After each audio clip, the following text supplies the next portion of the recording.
Merci Mehdi pour ton introduction. Alors je vais essayer de tenir 40-45 minutes. Bon, c'est un sujet qui peut mériter à lui seul 2 heures, mais on va essayer de faire une bonne synthèse sur ce qu'est le néoconservatisme en politique intérieure et en politique extérieure. Donc les origines du mouvement et son ascendance au sein du conservatisme américain. Donc je vais pas remonter à la période de Roosevelt et Truman, donc avec tous les parrains de l'époque qui ont pu justement faire monter les proto-néoconservateurs qu'on a considérés comme Irving Kristol, qui était au Community College de New York. Mais je vais partir de la fin des années 50 au tournant à l'arrivée de la présidence Kennedy. Donc en politique intérieure, les néoconservateurs sont majoritairement des gens de gauche, très anti-staliniens, donc beaucoup se revendiquent trotskistes, mais tous ne le sont pas. Beaucoup sont des juifs ashkénazes qui sont venus dans les années 20-30 dans l'entre-deux-guerres, mais ils ne le sont pas tous. Il y a beaucoup d'Irlandais, exactement. Donc il y a Daniel Bell et Daniel Patrick Moynihan qui sont parmi les premiers néoconservateurs et fondateurs de la revue The Public Interest, qui a été créée en 1965.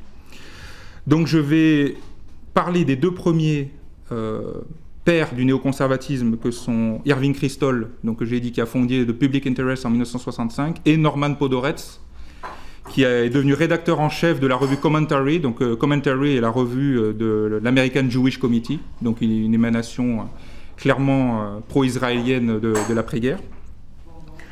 Donc avec d'autres intellectuels new-yorkais, donc Nathan Glazer, j'ai dit Daniel Bell, Daniel Patrick Moynihan, ils vont se lancer dans le débat de société, notamment sur la question de la guerre contre la pauvreté.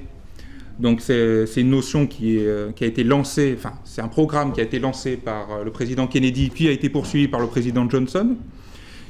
Ces 2 présidents se sont inspirés des travaux du philosophe socialiste américain Michael Harrington dans son essai de 1961, L'autre Amérique, donc où il mettait vraiment la lumière sur l'Amérique pauvre, la condition des Noirs dans le Sud, faire produire un nivellement social par le haut.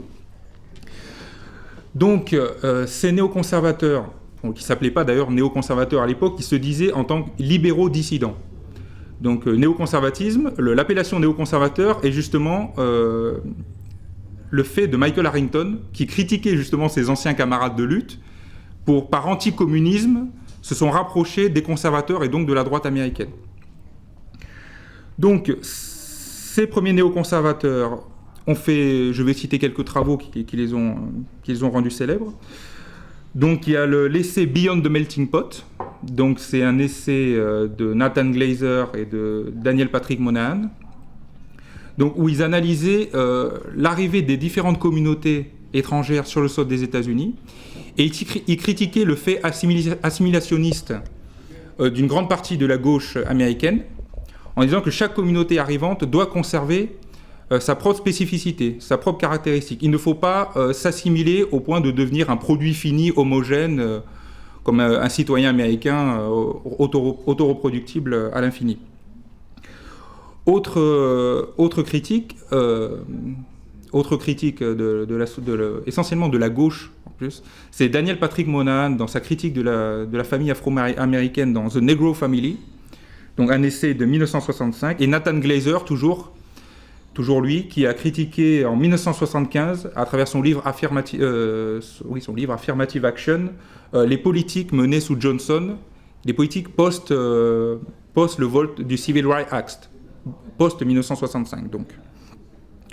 Donc j'ai dit sur le plan intérieur une critique de la New Left, donc de la nouvelle gauche et de la culture des campus, qui a mené, par sa critique de la guerre du Vietnam, en fait, les premiers néoconservateurs critiquent cette culture des campus car elle est passée de la critique de la guerre du Vietnam à la critique de l'Amérique elle-même, donc de la critique du capitalisme. Et cette culture des campus est venue à adorer et à admirer les régimes en place à Moscou, Hanoï ou La Havane. Donc de la critique des tendances à gauche pacifistes démocrates, donc qui était représentée au sein du Parti démocrate par le sénateur William Fulbright, qui était le président de la Commission des Affaires étrangères du Sénat, et le candidat démocrate à la présidentielle de 1972, qui était George McGovern, mais également critique des conservateurs radicaux de droite, donc représentés par Barry Goldwater à l'élection de 1964, où il les trouvait beaucoup trop méprisants vis-à-vis des questions sociales, beaucoup trop simplistes intellectuellement, et avec un fort fond antisémite. Du coup, pour les néoconservateurs, c'était vraiment le carton rouge pour les Goldwater Boys, qu'on appelait. Donc j'ai dit, les néoconservateurs ne se sont pas pleinement investis sur les questions de politique étrangère à premier abord, même s'ils affichaient leur hostilité envers le stalinisme, le totalitarisme soviétique et leur sympathie envers l'État d'Israël, surtout après la guerre des 6 jours de 1967. Avant, c'est un peu moins visible. Donc ils s'investissent dans les questions internationales et stratégiques, parrainés par plusieurs grandes figures américaines de la guerre froide. Donc les sénateurs du côté démocrate, Hubert Humphrey, sénateur démocrate du Minnesota, qui est devenu vice-président de Lyndon Johnson entre 64 et 68. Le sénateur démocrate de l'État de Washington, qui est Henry Jackson, donc un digne représentant du complexe militaro-industriel, et un sénateur qu'on appelait le sénateur de Boeing, car il faut savoir que la plupart des usines Boeing, de la conception de Boeing, notamment pour les armements, étaient dans l'État de Washington, donc près de Seattle. Le stratégiste nucléaire Albert Volstetter. Donc Albert Volstetter est un stratégiste nucléaire qui a bossé pour l'US Air Force et la Rand Corporation dès le début des années 50. Donc il a fait une très, très exhaustive étude sur les bombardiers stratégiques nucléaires en 1954.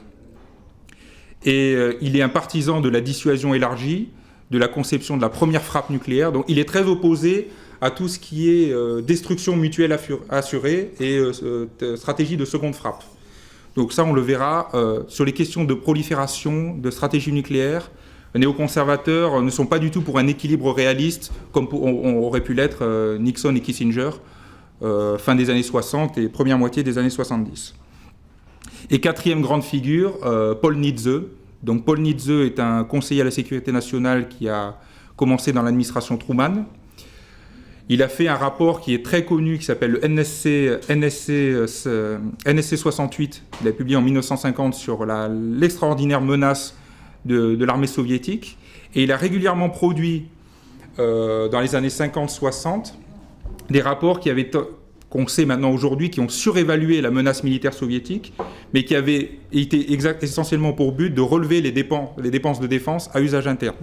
Donc on l'a vu en 1957 avec le rapport Gaiter, j'ai dit le NSC 68 en 1950, et ça sera également le cas fin des années 60 et début des années 70, où il va parrainer un nombre d'intellectuels néoconservateurs brillants comme Paul Wolfowitz, qu'on a connu avec l'administration Bush Jr., et Richard Perle également, qui ont été les principaux artisans de la guerre en Irak en 2003. Il les prendra sous son aile fin des années 60, début des années 70, pour critiquer la politique nixonienne de limitation des armements stratégiques nucléaires que Nixon avait engagé avec Brejnev. Donc j'ai dit, il milite activement contre ces accords. Paul Wolfowitz et Richard Perle ont été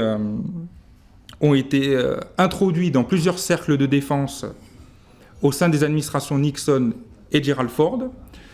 Donc nous avons vu, pour Paul Nitze et Dean Acheson ont introduit Paul Wolfowitz sur l'Arms Control Administration, pour l'administration du contrôle des armements, essentiellement pour dire que la volonté d'équilibre que Nixon et Kissinger recherchaient avec l'Union soviétique était foncièrement pénalisante pour l'Amérique à long terme et qu'il fallait à tout prix garder un avantage stratégique contre l'Union soviétique.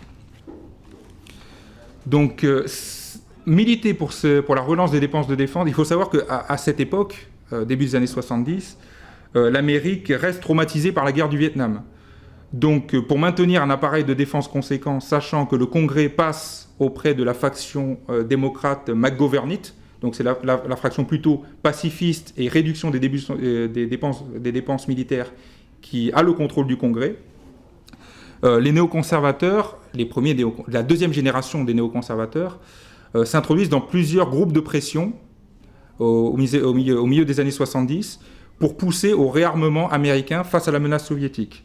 Donc nous avons le comité pour le danger présent, le Committee on Present Danger, qui est créé en 1974. C'est la deuxième version du comité du CPD, je vais dire CPD. C'est la deuxième version du CPD. La première version était entre 50 et 54, donc entre les administrations Truman et Eisenhower. La deuxième version est lancée en 1974 au début de l'administration Ford, est présidé par Eugene Rostow. Donc Eugene Rostow était le numéro 3 du département d'État sous Lyndon Johnson entre 64 et 68. Donc premier groupe de pression, le CPD. Deuxième groupe de pression, ce qu'on a appelé l'équipe B. Donc elle a été présidée par l'historien et soviétologue de Harvard Richard Pipes. Et en fait, l'équipe B avait pour but de contrer les analyses de la CIA entre 1975 et 1976, et les analyses de la CIA et du département d'État, qui avaient tendance, selon ce groupe, à sous-évaluer la menace soviétique. Donc en 1976, nous sommes à la fin de l'administration Ford. L'administration de Jimmy Carter rentre en fonction, mais le mandat de Jimmy Carter a marginalisé les positions de cette équipe B aux dépens de ce qu'on a appelé les trilatéralistes, donc issus de la commission trilatérale qui avait été lancée en 1973. Donc ces trilatéralistes qui étaient beaucoup moins faucons pas sur leur anti-soviétisme, mais sur l'augmentation des dépenses militaires et sur une utilisation plus accrue sur la question des droits de l'homme pour faire avancer le premier, entre guillemets, soft power américain. Ces gens de l'équipe B ont été marginalisés sous l'administration Carter, même si certains, à titre individuel, certains néoconservateurs comme Paul Wolfowitz, se sont maintenus sous l'administration Carter, mais à des positions du troisième tiers, c'est-à-dire sous-secrétaire à la Défense, sous-secrétaire d'État. Paul Wolfowitz, lui, était sous-secrétaire à la Défense en charge des programmes régionaux, et c'est lui d'ailleurs qui a commencé à créer les ébauches de ce qui deviendra le commandement central de l'armée américaine, donc le CENTCOM, que Ronald Reagan a officialisé en 1983. Donc ce CENTCOM de 1983 est aussi un produit des travaux de Paul Wolfowitz entre 1977 et 1979 sous l'administration Carter. Donc à partir de 1979, on voit une vraie cassure entre les néoconservateurs qui viennent du camp démocrate avec le Parti démocrate, notamment par la faiblesse de l'administration Carter sur la question de la chute du Shah d'Iran. Donc la chute du Shah d'Iran, l'expansion soviétique en Amérique latine et en Afrique sont des choses que les néoconservateurs ne pardonneront pas à la faiblesse de l'administration Carter.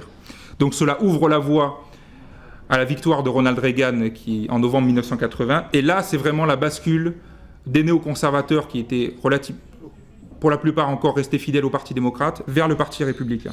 Donc l'âge d'or des néoconservateurs débute. Une vingtaine d'entre eux, qui étaient dans l'équipe B de 1976, intègrent l'administration Reagan à des postes du deuxième tiers, donc secrétaire adjoint, ou du troisième tiers, sous-secrétaire. Le plus célèbre néoconservateur est Gene Kirkpatrick. Donc Gene Kirkpatrick avait écrit un article en 1979 qui a beaucoup marqué Ronald Reagan, qui s'appelait Dictatorship and Double Standards. Donc elle avançait le fait qu'il ne faut être sans pitié avec les régimes totalitaires, mais il ne faut pas forcément déstabiliser les régimes autoritaires qui sont les alliés de l'Amérique. Donc là, c'était vraiment une perche tendue à la faiblesse de l'administration Carter vis-à-vis de la révolution iranienne de février 1979.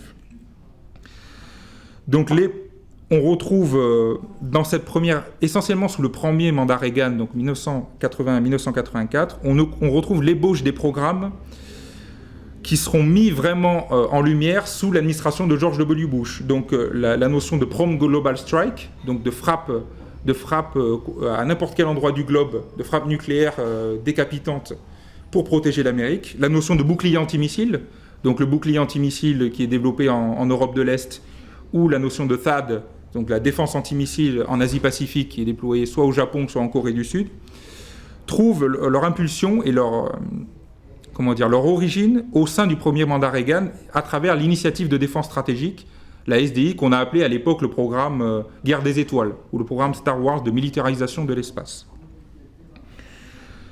Les néoconservateurs se maintiennent durant toute l'administration Reagan, même si leur influence décline sous le deuxième mandat Reagan, où on voit qu'à l'arrivée de Gorbatchev, Ronald Reagan est plus enclin à discuter et à mener des politiques de réduction des armements stratégiques, notamment à travers le traité sur les forces nucléaires intermédiaires qui est signé en 1987. Les néoconservateurs n'étaient pas très chauds avec cette initiative de Ronald Reagan, car pour eux, il fallait toujours, la menace soviétique était toujours là. 1989-1991, la fin de la guerre froide et la confrontation globale avec le communisme amorcent une nouvelle expansion de l'idéologie néoconservatrice et une forme de dilatation de leur influence pratique au sein de l'appareil américain et même au sein du débat intellectuel américain. Donc ils développent tout un réseau de journaux, de laboratoires d'idées et de groupes de pression afin de contrôler le discours public et d'orienter les politiques de l'administration américaine, essentiellement vis-à-vis du Moyen-Orient, et en soutien aux orientations politiques de la droite israélienne. Donc on remarque ça à travers notamment la fondation du Weekly Standard. Donc c'est un journal qui est créé en 1996 sous financement de Rupert Murdoch, donc le propriétaire de Fox News et de News Corp. Et le rédacteur en chef du Weekly Standard est William Kristol. Donc c'est le fils du parrain du premier néoconservateur reconnu qui est Irving Kristol. Donc une forme d'héritage et d'aura de la famille Kristol au sein du mouvement néoconservateur. Donc, comme autre laboratoire d'idées, nous avons le Washington Institute for Near East Policy, qui est créé au début des années 90. Le Center for Security Policy, qui est créé par Frank Gaffney. Donc, Frank Gaffney, lui aussi, fait partie de la deuxième génération des néoconservateurs. Ça veut dire qu'il était, avec Paul Wolfowitz et Richard Pearl, conseiller des sénateurs Hubert Humphrey et Henry Jackson à la fin des années 60. Et nous avons... le groupe de pression le plus connu et que l'Université réelle a utilisé comme illustration pour l'affiche de la conférence, qui est le PNAC, donc le Project for a New American Century. Parallèlement à la création de ces nouvelles structures, on a un fort lobbying au sein de laboratoires d'idées qui sont déjà influents depuis les années 60-70. Donc l'American Enterprise Institute, où les premiers néoconservateurs sont rentrés dans l'American Enterprise Institute au tournant des années 60, et qui représente vraiment le laboratoire d'idées qui a donné la plupart des cadres de l'administration de George W. Bush. Donc l'American Enterprise Institute, on y retrouve Richard Pearl, Jane Kirkpatrick, David Wurmser, qui était le conseiller spécial du vice-président Cheney au début de l'administration de George W. Bush, Paul Wolfowitz, Michael Ledeen, qui était un des conseillers à la sécurité nationale sous le premier mandat de Ronald Reagan. Au sein d'un think tank réputé de centre-gauche qui est Brookings Institution. Donc Brookings Institution a toujours été un think tank libéral de centre-gauche. Donc on voit le spécialiste de Brookings pour le Moyen-Orient qui était William Quandt, a été assistant de Zbigniew Brzezinski, donc sous l'administration Carter, lors de la signature des accords de Camp David en 1978 et de la signature du traité de paix israélo-égyptien de 1979. Peu à peu, Brookings, au tournant du XXIe siècle, va intégrer des néoconservateurs dans ses départements Moyen-Orient, grâce notamment à l'homme d'affaires israélien Haïm Saban, qui va financer le Saban Center for Middle East Studies au sein de Brookings. Et Brookings va intégrer de plus en plus d'idéologues néoconservateurs, dont les plus célèbres sont Kenneth Pollack, Michael O'Hanlon et Robert Kagan, le géopolitologue Robert Kagan, qui s'est fait connaître notamment par son essai « La puissance et la faiblesse » en 2004, où il annonçait, par le refus des Européens de suivre les États-Unis de manière unie pour la guerre en Irak, par sa célèbre phrase « Les États-Unis viennent de Mars et les Européens viennent de Vénus ». Donc une manière de dire la faiblesse des Européens pour la question de l'utilisation unilatérale de la puissance militaire. Donc les néoconservateurs dans les années 90 restent quand même partagés sur la politique à mener, notamment durant les mandats Bush père. Les néoconservateurs n'aiment pas beaucoup Bush père parce qu'il a forcé, par la conférence de Madrid, le Premier ministre israélien Yitzhak Shamir à rentrer dans le début de processus de paix avec les Palestiniens, et il reproche à Bush père de ne pas être allé jusqu'à Bagdad au moment de la guerre du Golfe. Donc l'armée américaine a repoussé l'armée irakienne du Koweït, mais il aurait vraiment fallu pousser jusqu'à Bagdad pour renverser Saddam Hussein dès 1991. Or, Bush père savait très bien, et ses conseillers les plus proches, qui étaient James Baker et Brent Scowcroft, savaient très bien que s'ils poussaient jusqu'à Bagdad, la coalition arabe qu'ils avaient réussi à mener, donc les pays du Golfe et tout, se serait effritée, et ils n'auraient pas pu mener une initiative de processus de paix, lancer un processus de paix sur la question israélo-palestinienne. Donc j'ai dit, ces néoconservateurs restaient quand même partagés.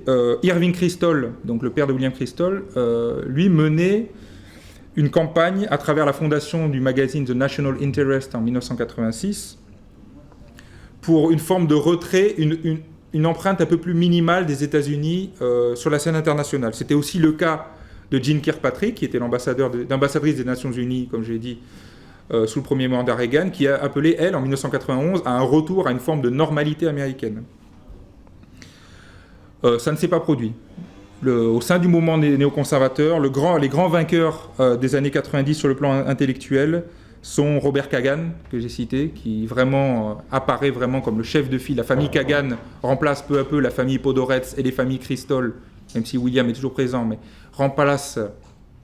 prend l'ascendance au sein du mouvement néoconservateur. Donc on trouve Robert Kagan, on trouve sa femme Victoria Nuland, qui est devenue célèbre notamment en Ukraine lorsqu'elle a distribué les petits pains aux manifestants ukrainiens sur la place de Maïdan en février 2014. On retrouve le frère, Frédéric Kagan, qui est à l'American Enterprise Institute. On retrouve Kimberly Kagan, qui est également à l'American Enterprise Institute.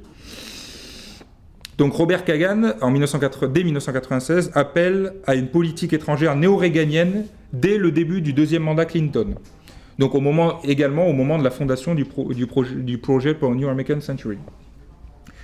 Donc quelles sont les idées de William Kristol et Robert Kagan ? Donc c'est la promotion d'une nouvelle politique de grandeur nationale. Là, la notion d'utilisation de termes de grandeur nationale renvoie un peu au passé de gauche des néoconservateurs. Donc c'est un renvoi, un clin d'œil à tout ce qui était le New Deal de Franklin Roosevelt dans les années 30. Et autour aussi d'une conception très abstraite de la politique étrangère qui refuse d'indexer la politique étrangère sur la notion même de monde extérieur. Donc c'est la politique étrangère qui doit adapter le monde extérieur et pas notre politique étrangère américaine qui doit vraiment s'indexer sur les dynamiques que connaissent le Moyen-Orient, l'Europe ou l'Asie à cette période. Et là, je voudrais faire une différence entre la politique des néoconservateurs et ce qu'on a appelé la fin de l'histoire, donc de Francis Fukuyama, qui avait été produit en 1992 à travers son célèbre opus de la fin de l'histoire et le dernier homme. Francis Fukuyama, quand il a dit que la démocratie libérale allait être... il ne dit pas que la démocratie libérale doit être promue de manière coercitive ou non coercitive. Dans la fin de l'histoire et le dernier homme, Francis Fukuyama fait essentiellement une critique de la modernisation, et il dit que peu à peu, la volonté de modernité, de prospérité économique, d'élévation de niveau de vie amènera à une demande croissante de cette nouvelle classe moyenne à travers le monde pour une plus grande représentativité politique. Donc, que la démocratie libérale serait peut-être amenée à constituer le régime standard du nouveau monde en constante modernisation. Les néoconservateurs sont très différents. Eux, ils prônent une politique qu'on pourrait appeler entre guillemets léniniste active. C'est-à-dire on doit pousser à ce changement. On doit mener des interventions, quitte à être unilatérales, pour provoquer ce changement. Francis Fukuyama a une politique, promeut une téléologie plutôt sociale et passive. Il est beaucoup trop laissé-faire pour les néoconservateurs. Et Francis Fukuyama s'est tout de suite démarqué de la guerre à partir de la guerre en Irak, de cette idée de promotion et de ce projet de remodelage du Grand Moyen-Orient, de cette promotion de la démocratie par l'Amérique, cette promotion active de la démocratie.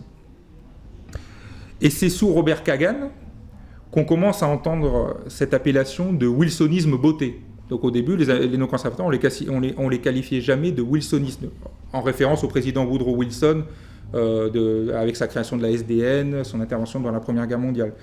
Donc ce wilsonisme beauté, ou wilsonisme sous-anabolisant, est très décrié au sein du Parti républicain, aussi bien par l'aile réaliste, donc qui est héritée de la tradition kissingerienne du Parti républicain, donc l'aile réaliste qui était représentée après par James Baker ou Brent Scowcroft, que les nationalistes jacksoniens du Parti républicain.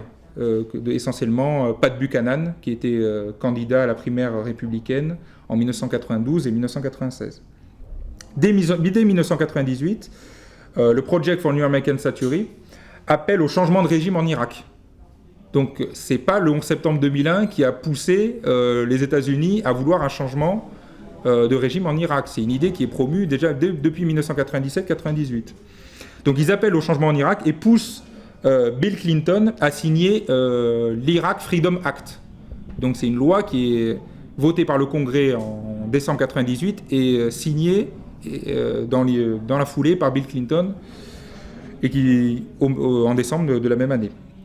Tout comme ils avaient critiqué la faiblesse de Bush père comme j'ai expliqué tout à l'heure, de ne pas être allés jusqu'à Bagdad pour renverser Saddam Hussein. Ils vont critiquer également la faiblesse de Clinton, même s'ils valident beaucoup de son interventionnisme à caractère humanitaire en ex-Yougoslavie et notamment au Kosovo. Ils vont tout de même critiquer la faiblesse de Clinton pour n'avoir pas renversé directement Milosevic à Belgrade en 1999. Ils critiquent toute faiblesse sur la question du changement de régime envers les États qu'ils qualifient d'États voyous. Donc c'est une notion d'État voyou qui apparaît la première fois au début fin des années 70, début des années 80, mais qui est vraiment popularisée lors du deuxième mandat de Bill Clinton par notamment cette mouvance néoconservatrice. En 1998 toujours, une fois encore, il critique les évaluations de la CIA sur les programmes balistiques irakiens, iraniens et nord-coréens et participe à la mise en place d'une commission d'évaluation sur les missiles balistiques, qu'on a appelé plus tard la commission Rumsfeld. Donc c'est Donald Rumsfeld, qui deviendra secrétaire à la Défense en 2001, qui dirige cette commission et qui ouvre la voie à la proposition de loi qui deviendra justement force de loi, la National Missile Defense Act de novembre 1999, donc qui ouvre la porte à la création des défenses antimissiles et la promotion du bouclier antimissile, qui trouve son origine, comme j'ai dit, dans l'initiative de défense stratégique de Ronald Reagan de 1983. Ça, plus la sortie du traité ABM. Donc le traité ABM, c'était un traité qui était signé par Nixon en 1972 avec Brezhnev, qui bannissait l'emploi de boucliers antimissiles dans la volonté de stratégie d'équilibre nucléaire avec l'Union soviétique. Donc l'administration Bush sort du traité ABM en 2001. Donc ouvre la voie vraiment au déploiement des défenses antimissiles, que ce soit en Europe ou en Asie. Alors je voudrais développer quelques idées centrales sur le mouvement néoconservateur. Donc la notion de régime. Donc le caractère interne des régimes a de l'importance sur son comportement extérieur. Donc c'est une idée qui est défendue par les néoconservateurs et qui est partagée par le philosophe juif allemand Léo Strauss. Donc on a beaucoup dit que Léo Strauss était l'inspirateur des néoconservateurs sur leur politique de changement de régime. Il faudrait apporter une nuance à ça. Pour Léo Strauss, les régimes ne sont pas simplement des institutions et des structures d'autorité formelles. Ils déterminent, là je cite lui-même Léo Strauss, ils déterminent les sociétés qui les sous-tendent autant qu'ils sont déterminés par elles. Les règles non écrites auxquelles obéissent les peuples, fondées sur la religion, la parenté et le partage d'une expérience historique commune, font également partie de la notion de régime. Et de plus, Léo Strauss, qui se base essentiellement sur les philosophes anciens, donc sur une relecture de la République de Platon et de la politique d'Aristote, ne croyait en aucun cas que la démocratie était le régime par défaut auquel revenait une société une fois le dictateur supprimé. Donc cette idée de promotion démocratique, on va en Irak, on vire Saddam et une démocratie émergera, Léo Strauss, de son vivant, n'aurait jamais validé une telle chose. Or, les néoconservateurs en sont venus à adopter ce discours au cours de l'année 2003. Deuxième idée centrale du néoconservatisme, les États-Unis doivent utiliser leur puissance à des fins morales et rester engagés dans les affaires internationales.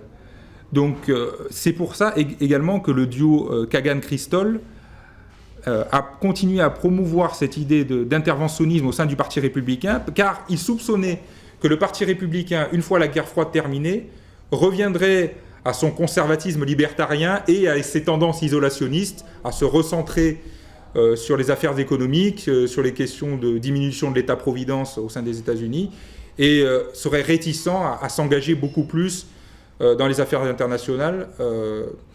Ces derniers temps, on a toujours tendance à voir que le Parti républicain est le parti interventionniste qui se mêle de toutes les affaires du monde. Or, c'est une caractéristique beaucoup plus des démocrates. À la base, c'est le Parti démocrate qui est beaucoup plus intéressé. On voit Woodrow Wilson était beaucoup plus intéressé.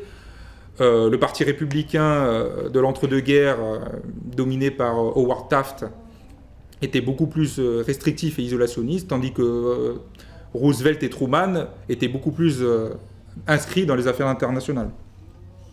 Troisième idée centrale, les États-Unis doivent être méfiants envers les institutions multilatérales telles que l'ONU, dans leur capacité et leur légitimité à imposer la sécurité et la justice à l'échelle mondiale. En revanche, même s'il y a cette méfiance, on le voit de plus en plus, il y a eu cette méfiance sous les années Reagan, où on se rappelle Reagan était déjà sorti de l'UNESCO avant même que Trump ressorte à nouveau de l'UNESCO en 2017. Et cette notion de qu'il faut se méfier de l'ONU a été encore plus confortée par le veto français qui a marqué les Américains en 2003 pour le refus d'aller en Irak. Il dit on ne peut pas compter sur l'ONU. Par contre, ils sont très favorablement disposés envers l'OTAN et les actions collectives qui sont fondées sur des principes partagés. Donc Donald Rumsfeld a appelé ça le Coalition of Willing, donc la coalition des volontaires. L'ONU ne veut pas y aller, l'ONU ne veut pas valider une résolution du Conseil de sécurité pour y aller, eh ben, nous on ira avec les Polonais, les Anglais, les Espagnols, sans le consentement de l'ONU. Ce n'est pas forcément un produit néoconservateur, on peut s'en rire, car l'interventionnisme humanitaire, c'est aussi, notamment sur l'attaque contre la Serbie en 1999, c'est passé aussi d'une résolution du Conseil de sécurité.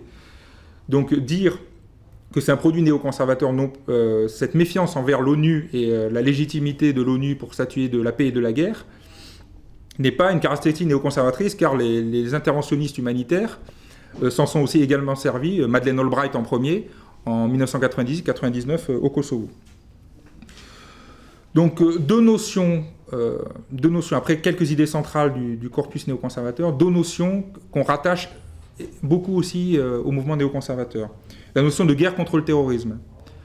La guerre contre le terrorisme, cette appellation de guerre contre le terrorisme, aussi stupide qu'elle soit, on ne fait pas la guerre à un concept. Le terrorisme est une manière de faire la guerre, est un concept, c'est pas un ennemi identifié, que ce soit religieux ou politique. Cette notion de guerre contre le terrorisme n'est pas le produit de George W. Bush. La première fois dans des écrits qu'on lit la guerre contre le terrorisme, c'est comment gagner la guerre contre le terrorisme, c'est un essai de Benjamin Netanyahou en 1986. Donc on se rend compte, les racines de cette appellation de guerre contre le terrorisme amalgamant tout, amalgamant le partisan, Al-Qaïda, les Palestiniens, peu importe. C'est la notion même qui est importante, plus que l'entité qui pratique cette méthode. Donc c'est apparaît pour la première fois dans un essai que j'ai dit de Netanyahou en 1986. Ce qu'on a appelé la doctrine Bush, donc la doctrine de guerre préventive de 2002, n'est qu'un lifting, une réadaptation de ce qu'était la doctrine Begin. Donc là encore, on revient à la droite israélienne, la doctrine Begin de 1981. Donc frappe préventive, essentiellement pour des questions de contre-prolifération. Donc on se souvient en 81, l'aviation israélienne frappe le réacteur d'Osirak en Irak pour se prévenir du développement d'une arme nucléaire ou d'armes de destruction massive, à l'époque, c'est déjà employé, d'armes de destruction massive irakiennes. L'administration Bush réadapte cette notion pour vraiment la projeter à l'échelle globale, et ce qui deviendra la stratégie de sécurité nationale de 2002. Autre point rattaché au néoconservatisme, la promotion démocratique au Moyen-Orient. Beaucoup sûrement parmi vous se souviennent de cette notion de démocratiser l'Irak. Oui, nous allons attaquer l'Irak pour créer une première démocratie viable au Moyen-Orient. Dans la préparation de la guerre, la démocratie n'intervient pas du tout. On parle d'abord des armes de destruction massive, puis ensuite on invoque les liens de Saddam Hussein avec Al-Qaïda, avec une grande présentation de Colin Powell à l'ONU sur la présence d'Abu Musab al-Zarqawi dans une zone de l'Irak. Et ensuite, à partir de fin février, lors d'un discours du président Bush à l'American Enterprise Institute, puis dans un discours du même Bush en novembre 2003 auprès de la National Endowment for Democracy, qui est une structure du Congrès américain chargée de promouvoir les droits de l'homme et la démocratie dans le monde, c'est là que le terme de démocratisation de l'Irak et de remodelage démocratique du Grand Moyen-Orient intervient. Mais c'est essentiellement parce qu'on se rend compte que les deux premières raisons invoquées pour la guerre en Irak sont fausses. On sait très bien qu'on ne va pas trouver les armes de destruction massive, prouver un lien entre Saddam Hussein, un Saddam Hussein affaibli en 2001, l'Irak est très affaibli. L'Irak sort d'un embargo de près de toutes les années 90, plus de 500 000 enfants irakiens qui sont morts, une économie dévastée, une armée quasi inexistante. Le lien de Saddam Hussein avec Oussama Ben Laden et Al-Qaïda en Afghanistan était plus qu'improbable. Et là, la notion de démocratisation du Moyen-Orient intervient. Donc, cette idée est reprise peu à peu par George W. Bush dans son discours sur l'état de l'Union de 2005, donc l'inauguration du deuxième mandat de George W. Bush, où là, il reprend des extraits écrits par William Kristol dans Weekly Standard et d'un livre qui s'appelle The Case for Democracy, qui est écrit par un ancien dissident juif soviétique, devenu citoyen israélien, qui s'appelle Anatoly Sharansky. Donc l'ouvrage d'Anatoly Sharansky imprègne la pensée de George W. Bush, qui commence à devenir lui-même néoconservateur. Car George Bush, en 2001, n'était pas néoconservateur. Quand on lit les écrits de campagne de George W. Bush, il est contre le nation building, ça veut dire le changement de régime et la reconstruction d'un régime. Il est contre l'interventionnisme humanitaire dans les Balkans. Condoleezza Rice dit même que la vocation de l'armée américaine n'est pas de permettre aux écoliers d'accompagner les écoliers dans les écoles dans les Balkans. Donc elle le dit elle-même. Donc à partir de 2005, George W. Bush reprend des accents néoconservateurs dans le sens promotion démocratique et wilsonien. Donc c'est là où vraiment la question wilsonienne, où on dit que les néoconservateurs sont des wilsoniens bottés. Donc en France, c'est Pierre Asner qui développe cette notion de wilsonisme botté. On le voit à travers le discours de la nouvelle secrétaire d'État Condoleezza Rice au Caire. Beaucoup parlent du discours du Caire de Barack Obama en 2009, où il ouvre son discours au Caire en disant salam alaikum, en tendant la main au monde arabe. Or, le discours du Caire le plus important est celui de Condoleezza Rice en janvier 2005, où elle l'appelle à la démocratisation élargie du Moyen-Orient. Donc, cette notion de démocratisation, le Council of Foreign Relations crée un énorme groupe de travail en 2005, dirigé par Madeleine Albright, l'ancienne secrétaire d'État de Clinton, et Vin Weber. Donc, Vin Weber est aussi un membre du Project for a New American Century à partir de 1996.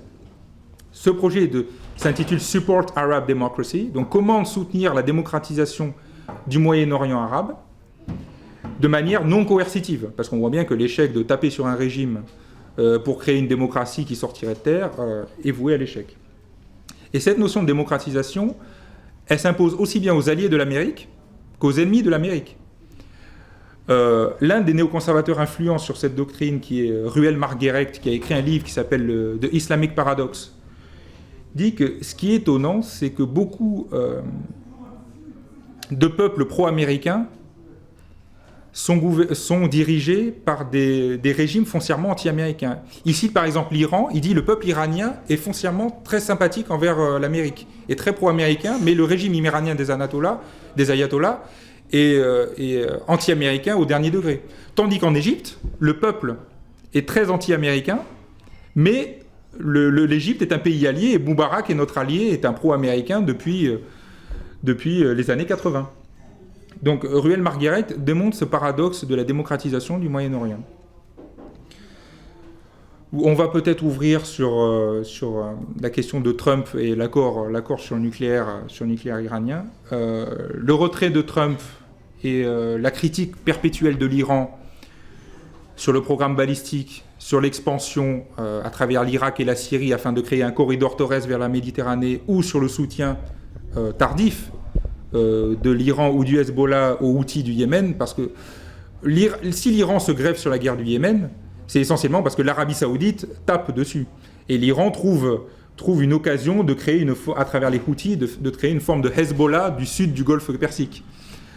Donc l'Iran se greffe a posteriori sur cette question de la guerre au Yémen. Mais on voit bien que cette volonté de changer de régime en Iran, le régime est foncièrement mauvais car il opprime son propre peuple, donc, comme j'ai dit, la première idée centrale du néoconservatisme, donc il a une politique foncièrement agressive envers ses voisins et dans la région, n'a pas grand-chose à voir avec la question de l'enrichissement de l'uranium et du nucléaire. Car l'accord du 5+1 sur le nucléaire iranien limitait complètement l'enrichissement de l'uranium ou du plutonium. Le nucléaire militaire n'était plus possible, la bombe n'était plus possible à atteindre, d'autant plus qu'elle est mise sous surveillance de l'AIEA. Or, on se rend compte que la critique anti-iranienne des États-Unis et notamment d'Israël ou de l'Arabie Saoudite n'a rien à voir avec la question du nucléaire même. C'est la question de l'équilibre des puissances au Moyen-Orient. les Américains et les Israéliens veulent refuser une politique étrangère à l'Iran et refusent d'intégrer l'Iran au complexe de sécurité moyen-oriental. Donc c'est là qu'il faut pas rester forcément centré sur la question de oui, mais regardez, ceux qui déchirent l'accord, c'est les Américains, c'est pas les Iraniens, car l'Iran, l'AIEA le dit tous les 3 mois, respecte sa part de l'accord. Les Américains ne raisonnent pas du tout de cette manière. Pour eux, c'est l'attitude agressive de l'Iran au Moyen-Orient. Donc on le voit bien, le discours de Trump de sortie de l'accord d'il y a quelques jours, il a énoncé contre-vérité et contre-vérité à la suite sur ce que faisait l'Iran, mais ça n'a rien à voir avec le nucléaire, c'est la question de l'équilibre des forces au Moyen-Orient. Je vous remercie.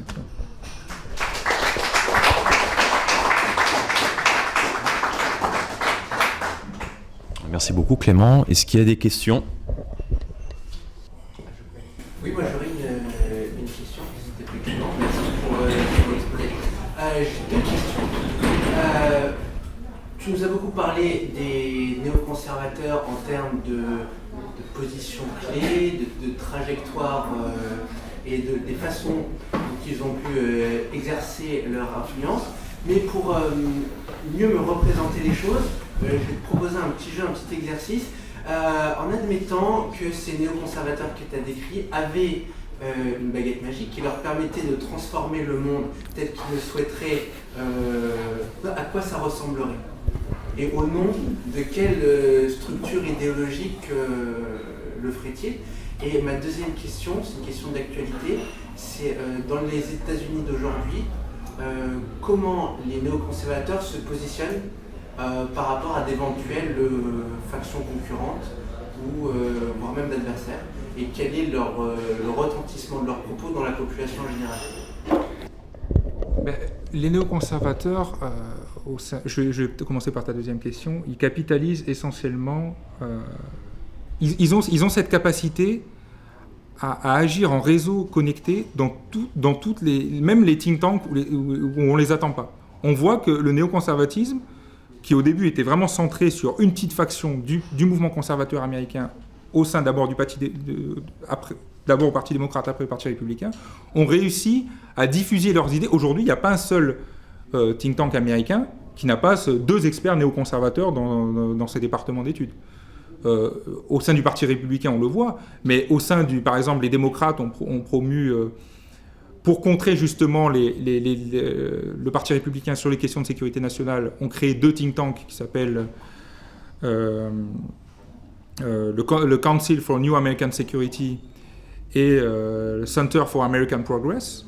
On se rend compte que ces 2 think tanks créés en 2005-2007, qui étaient à la base prévus pour contrer les idées néoconservatrices de l'administration Bush, ça a marché pendant quelques années. Elles ont produit les officiels qui sont rentrés dans l'administration Obama.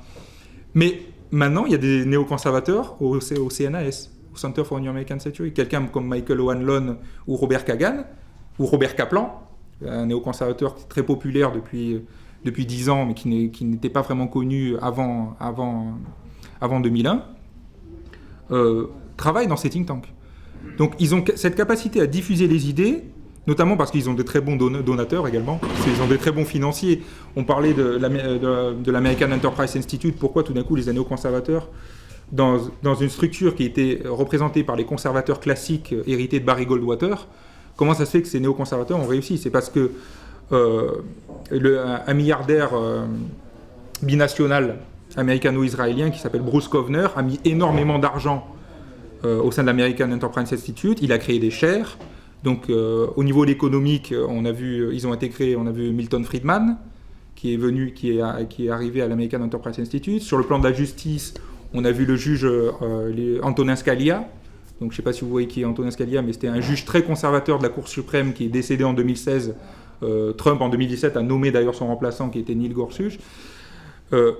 Et après, on a vu tout d'un coup la cohorte de jeunes intellectuels qui est rentrée dans l'American Enterprise Institute et qui a commencé à diffuser les idées partout. Donc en fait, il n'y a pas un seul centre américain qui soit vrai, hormis les centres libertariens, bon là je vais mettre un petit bémol, comme le Cato Institute, que là c'est des conservateurs, paléo-conservateurs, donc des premiers conservateurs ou des libertariens qui sont très critiques de l'interventionnisme à tout va promu par les néoconservateurs, qui sont plus pour un recentrage isolationniste ou néo-réaliste de la politique américaine sur elle-même. Mais dans la plupart des think tanks mainstream, on va dire les plus grands think tanks américains, chaque think tank américain a ses intellectuels néoconservateurs. Et la première, tu m'as dit, le jeu. Imaginons, on ne sait pas, tu parles, non, c'est un truc. Non. Quelle est leur vision d'un monde transformé selon leur... Parce que tu as peut-être dit ça à un moment donné, c'est qu'ils considèrent que leur politique étrangère ne doit pas s'indexer sur le réel. Voilà. Donc le corollaire de ça, l'aboutissement de ça, à quoi ça ressemble? Donc les néoconservateurs, bon, s'ils ont réussi à être aussi influents, c'est aussi parce qu'ils se sont alliés à une frange majoritaire du complexe militaro-industriel.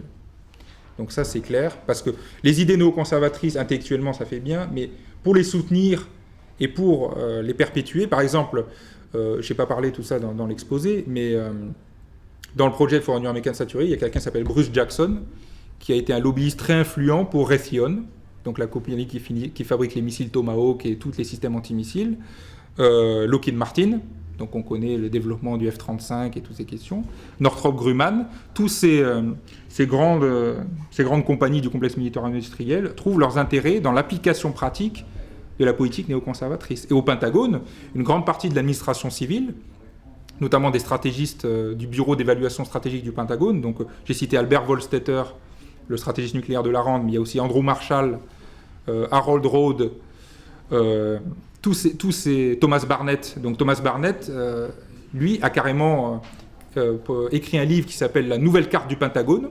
C'est un livre qui est passé relativement inaperçu en France, qui n'est toujours pas traduit, malheureusement, mais qui devrait être traduit, qui s'appelle La Nouvelle Carte du Pentagone, où il dit que l'Amérique constitue de corps, le centre du monde, et tout autour, il y a le gap, donc la périphérie déstabilisante. Et si on n'arrive pas à intégrer de manière volontaire le gap au corps, eh bien on bombardera le gap et on détruira tout ce qu'il y a autour jusqu'à ce que cela ne constitue plus une menace. À l'échelle mondiale, c'est ce qu'on a appelé la doctrine Wolfowitz, c'est la domination sans partage, enfin la full spectrum dominance. Donc ça veut dire que c'est déployer l'armée américaine à l'échelle du globe et empêcher toute émergence d'une puissance régionale concurrente.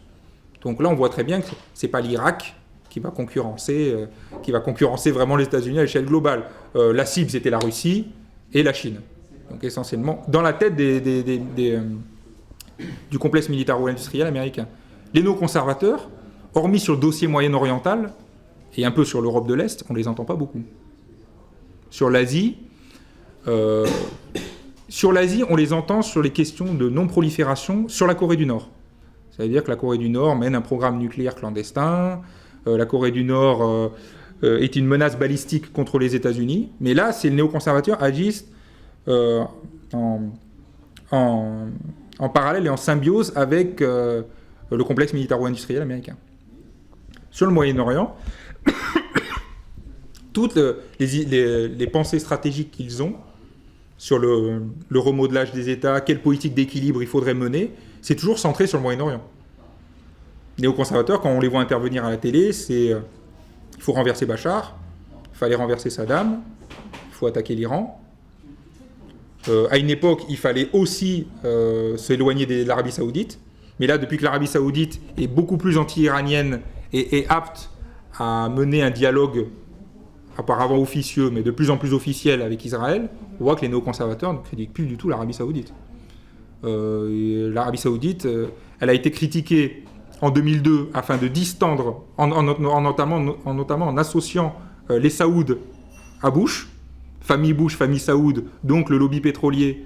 Donc il fallait critiquer cette connivence et à tout prix éloigner l'Amérique de l'Arabie Saoudite. Bon, ça n'a pas vraiment marché, mais au moins ils ont essayé de distendre les relations en exploitant vraiment les liens entre la famille Bush et la famille Ben Laden. Beaucoup de néoconservateurs ont fait ça, notamment les conseillers même de Dick Cheney, David Wamser et notamment David Wamser. Mais sinon, ils ont une vision de... Au Moyen-Orient, ça se résume à achever la sécurité d'Israël, essentiellement. Ça veut dire fracturer les États hostiles. Donc que ce soit en 2, en 3 ou en 4, peu importe, du moment que la sécurité d'Israël est achevée. Beaucoup de néoconservateurs pensent ça, parce qu'il y a une circulation d'idées entre les think tanks israéliens, les think tanks américains, notamment sur quelle devrait être la politique israélienne, une forte critique sur la politique défensive des premières années d'Israël, parce que c'est essentiellement sur la droite israélienne qui se cale, sur la révolution de l'arrivée de la droite en 1977, Menahem Begin et Ariel Sharon. On voit que et après Benjamin Netanyahou, on voit que c'est des choses qui ont beaucoup imprégné ces intellectuels. Et cette notion, comme dit le géopolitologue John Mearsheimer aux États-Unis, c'est de créer la grande fusion. De dire qu'au Moyen-Orient, les intérêts de l'Amérique sont les intérêts d'Israël, les intérêts d'Israël sont les intérêts de l'Amérique. Il est important de mener cette grande fusion. Donc, essentiellement, c'est ça. Après, sur les questions de stratégie globale, des gens comme Brzezinski, qui est mort il y a quelque temps, ou Kissinger, ont une vision et critiquent beaucoup d'ailleurs les néoconservateurs. Il dit, vous avez vraiment une vision réductrice de ce que doit être la puissance américaine. La question qui préoccupera l'Amérique dans les années à venir, ça sera la montée en puissance militaire de la Chine. Le retour de la Russie dans l'équilibre du monde. Est-ce que la Russie qui veut être la puissance d'arbitrage entre l'Europe et l'Asie, ce sont les questions principales de géostratégie qui occuperont. Et pas la question de est-ce que la Syrie, ou est-ce que l'Iran, ou est-ce que... Enfin, ils disent, vous êtes trop concentrés, vous êtes trop réducteurs parce que vous êtes obsédés par la question moyen-orientale. Or, Israël est une puissance régionale. Elle peut devenir, la puissance incontestée dans la région, mais les États-Unis sont une puissance globale. Et c'est là où ça se distend entre les cercles de réflexion stratégique américains. Je sais pas. Moi, je me pose la question suivante, c'est-à-dire que face à la puissance des États-Unis au niveau intellectuel, théorique, de diffusion d'ouvrages, médiatiques, les relais qu'ils ont partout, moi, ce qui m'inquiète, c'est le vide sidéral en face. Ah oui. Il n'y a rien. En face ici, vous voulez dire? Parce qu'en Chine et en Russie, il n'y a pas de vide. Non, ici et ailleurs. Hein. Ah oui, oui. Ici, hein. En Europe, donc, on va dire. Ça, c'est absolument... ça questionne quand même. Et donc, l'une des caractéristiques pour mener une politique, on va dire, plus indépendante, plus réfléchie, un peu distendre, on va dire, la relation transatlantique, ça commence par la sécurité. Et qui gère la sécurité de l'Europe? C'est l'OTAN. Donc, au bout d'un moment, l'Europe elle-même est coupée en deux. Au moment fort de la période néoconservatrice américaine, donc en 2003, qui était pour la guerre en Irak? C'était pas la vieille Europe. C'était ce qu'on appelait la nouvelle Europe. Donc l'Europe de l'élargissement de l'OTAN vers l'Est. La Pologne était pour la guerre en Irak. Toutes les nations de Est européennes étaient globalement en soutien des États-Unis. Qui était contre? L'Allemagne. Bon, je mets l'Angleterre à part car c'est pour des raisons différentes. Mais l'Allemagne, la France, les manifestations pacifistes contre la guerre en Irak, pas pacifistes, en tout cas anti-guerre, sont en Europe occidentale. À Varsovie, je n'ai pas vu de grandes manifestations. En tout cas, les gouvernements polonais et les ministres polonais, notamment, qui étaient très liés aux néoconservateurs américains. Par exemple, le ministre Radek Sikorski, qui est très lié à l'American Enterprise Institute. Il a une bourse de l'American Enterprise Institute, il est très proche de Richard Pearl, qui était au Pentagone à ce moment-là. Donc, l'Europe occidentale ne produit plus... Oui, le vide stratégique, c'est le mot. Ne produit pas grand-chose parce qu'elle adore... elle aime sa vassalité, en fait. Là, on voit, elle essaye de dire, oui, nous ne nous laisserons pas faire par les Américains s'ils veulent sanctionner nos entreprises qui continuent à être en Iran. Moi, je vous parie qu'elle ne va rien faire. Hein. Les entreprises européennes vont repartir, ils vont avoir peur des sanctions, et c'est les Chinois qui vont remporter un peu plus de marché. Donc, ça a été le cas sur beaucoup de... Non, l'Europe est... Tant qu'on ne gère pas son indépendance et sa sécurité, on n'a rien à dire. Oui. Vous avez évoqué un peu l'interventionnisme qui semble passer d'un camp à un autre, démocrate, républicain. Il y a d'autres éléments un peu caricaturaux pour nous, Européens, sur la façon de voir de nos amis américains, c'est aussi les grands sujets sociétaux. Je sais que ce n'est pas du tout des relations internationales, mais qu'en est-il du projet? Est-ce qu'il y a un projet néoconservateur au niveau sociétal? Donc les néoconservateurs sont assez critiques de tout ce qui est processus d'ingénierie sociale.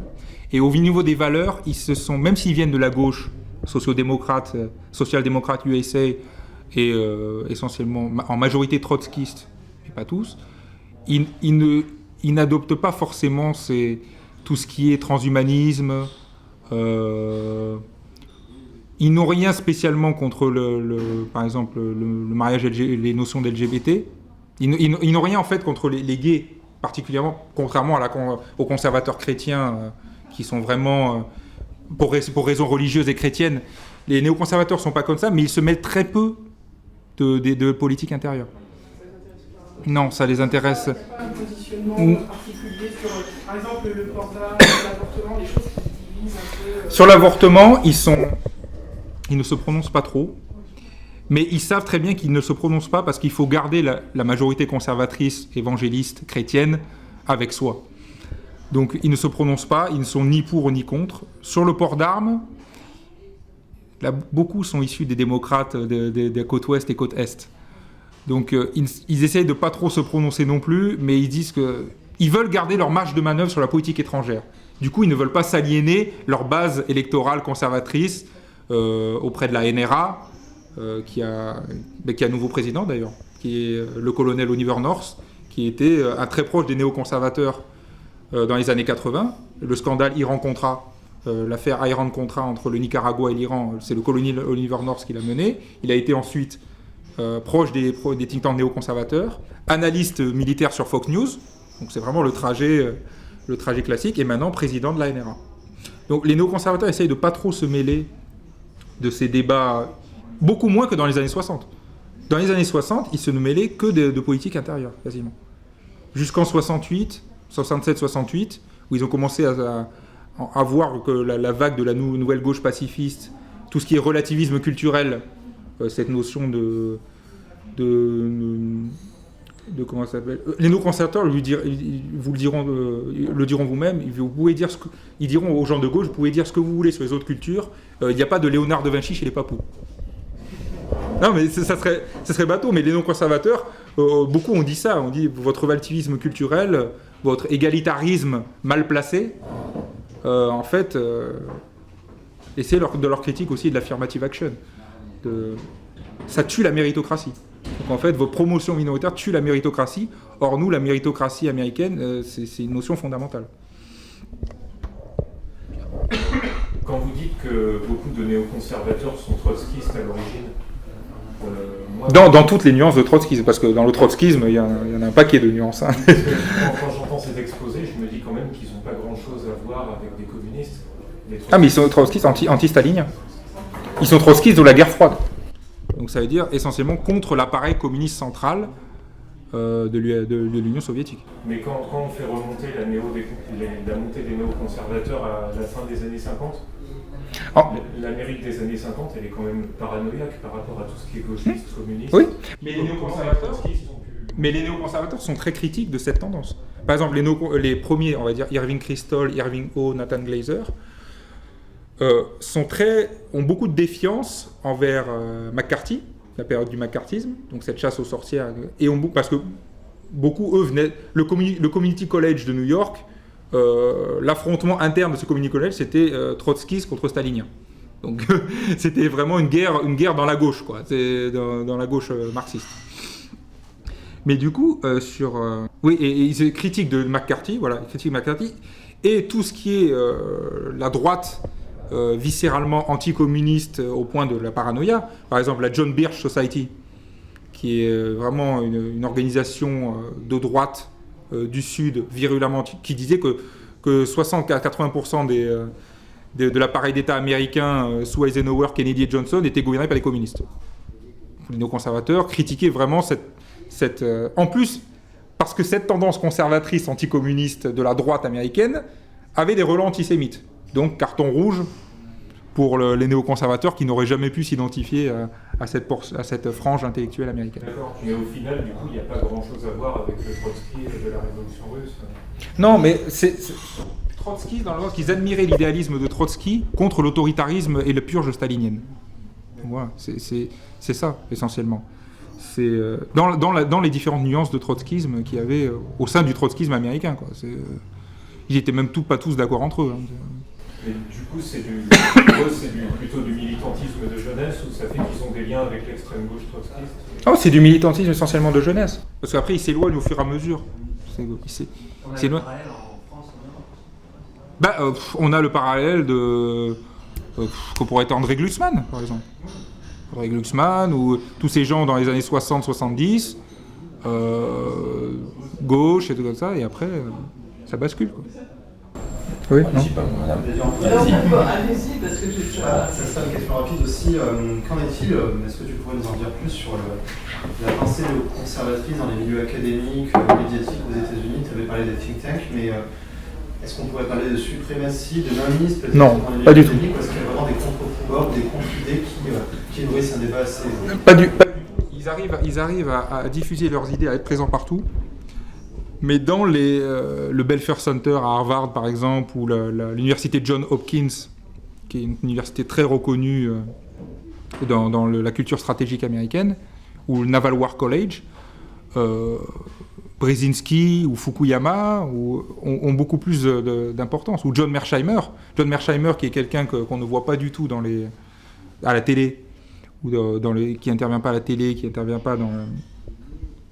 n'est pas invité par tous les think tanks, dans l'étude de la pensée réaliste, dans le réalisme offensif de la stratégie américaine. John Mearsheimer, avec Hans Morgenthau d'abord, puis Kenneth Waltz, puis John Mearsheimer, sont des penseurs réalistes, ou même qui sont beaucoup plus appris dans le milieu académique que les penseurs néoconservateurs. Les penseurs néoconservateurs, ils n'ont pas vraiment produit de pensée dans les années 70, 80. Ils se sont greffés, ils ont eu des tendances, donc des tendances anticommunistes, pro-budget de défense élevé. Et après, c'est dans les années 90 qu'on voit quand même, à partir de là, se dessiner une ébauche de pensée néoconservatrice sur la démocratie, sur plusieurs choses. Mais ils n'ont pas, sur le plan académique, Stephen Walt, je dis John Mearsheimer, mais Stephen Walt également, l'université de Chicago, l'université d'Harvard, n'est pas noyauté par les néoconservateurs du tout. Mais leur capacité à contrôler le discours public fait leur force. Donc ils ont une capacité de contrôle du discours public et d'influence sur essentiellement le Congrès, d'ailleurs, le Congrès américain. Moi, je voudrais poser la question suivante. J'ai lu que la jeunesse américaine, une partie assez importante de la jeunesse américaine, découvre la pensée de Marx, s'y intéresse. Est-ce que vous avez entendu parler de ça? Oui, alors, je vois qu'il se revendique d'extrême gauche, on va dire anarchiste, antifa, comme ils disent, parce que c'est de plus en plus populaire là-bas, mais c'est parce que c'est un peu une tendance globale. Hein. Mais dire qu'il redécouvre Marx, déjà c'est long à lire, et vu les chefs de file de ces mouvements de gauche, d'extrême gauche américains, je ne suis pas sûr qu'ils prennent leur temps de lire les 3 livres du Capital. Et puis, comme je dis, si tu es un mouvement de marxiste d'extrême gauche conséquent, je pense notamment au mouvement anarchiste, Antifa, et tout, qui mobilise notamment à Berkeley, parce que Berkeley c'est le cerveau de noyau, c'est compliqué d'être d'extrême gauche quand tu reçois de l'argent de Soros, par exemple. Moi, va falloir qu'on m'explique. Moi, je veux bien, hein, parce que lui, il donne des sous à tout le monde, mais il va falloir. Ouais. Là, moi, je trouve ça assez étonnant, quoi. Est-ce qu'il y a d'autres questions? J'ai une question par rapport à ce que vous avez dit au sujet des Européens qui se complaisent dans leur vassalité, la protection par l'OTAN. Est-ce que c'est pas un peu contradictoire par rapport à la vision qu'avait Trump au début de son mandat, et qui poussait un peu les Européens à assurer leur propre défense, à investir les 2% du PIB pour leur défense, comme c'est normalement... Mais Trump fait du chantage. Parce que Trump a fait du bluff sur ça. Parce qu'il sait très bien que ça ne sera pas sa décision personnelle à la Maison-Blanche de supprimer l'OTAN, ou que l'OTAN quitte l'Europe. L'OTAN est plus qu'une alliance militaire, c'est une communauté dynamique avec beaucoup de choses. Et ce que Trump a fait, si vous ne payez pas, on part. Dean Rusk, qui était le secrétaire d'État de Kennedy en 1961-63, l'a fait aussi. Au moment de la construction du mur, il a dit si vous ne montez pas vos défenses militaires, nous on part. Ou alors je refuse de faire l'article 5. Si les pays baltes sont attaqués par les Russes, ce qui n'arrivera pas, mais ce que les Américains passent leur temps à dire, dans ce cas-là, on enlève l'article 5 et l'armée américaine ne viendra pas à Riga ou à Vilnius soutenir les Baltes. Donc là, il fait du chantage, et là, ça a marché. Dès qu'il a dit ça, tous les Européens qui ont dit non, surtout restez, ne partez pas. Les Polonais qui ont vite fait une rallonge budgétaire pour monter leur budget. Là, on a vu les Français et les Allemands vite, on va atteindre les 3% du PIB en 2020-2025. Donc mais là, on a vu la réaction de vassalité. Si les États-Unis partent, si on était vraiment plus intelligent, on dirait allez-y. Partez, nous, ça nous fait rien. Et là, le bluff de Trump aurait fait pchit, quoi. Enfin, mais non, l'Europe, surtout la nouvelle Europe. Par exemple, Pologne, République tchèque, les pays des Balkans orientaux, Bulgarie, Roumanie, les pays baltes, eux, ce qui l'intéresse, c'est pas l'UE, c'est l'OTAN. C'est l'OTAN avant l'UE. Et eux, ils sont aussi dans l'Europe. Quand il y a eu le double élargissement à l'Est, c'est l'OTAN qui s'est élargi avant l'UE. Donc, les pays d'Europe orientale comptent plus sur les Américains, et les Américains comptent plus sur les pays d'Europe orientale qu'elles ne compteraient. Elles comptent sur les Français, parce qu'on a encore une armée, on a la seule armée qui fonctionne presque en Europe occidentale, et ça nous sert aussi pour l'Afrique. Voilà, on compte sur les Français pour projeter des forces vers l'Afrique. Ça nous évite aussi de déployer des Marines en Afrique et de goûter. Donc, c'est nous qui avons l'empreinte lourde, pendant que Obama, dans les années Obama, eux, ils développaient leur doctrine de l'empreinte légère. Donc ils faisaient une empreinte légère partout, et nous, on avait l'empreinte lourde. C'est bien pour ça qu'en Libye, quand on est intervenu, on a dit une intervention franco-britannique en 2011, sans la logistique américaine et le commandement de l'OTAN, parce qu'au final, c'est l'amiral Stavridis, qui était le commandement des forces américaines en Europe, qui a pris le commandement des opérations. C'est les Américains qui ont coordonné satellites, frappes. Ils avaient des forces spéciales sur le terrain dans le sud et tout. Donc, Non, c'est la question du bluff. Moi, chiche.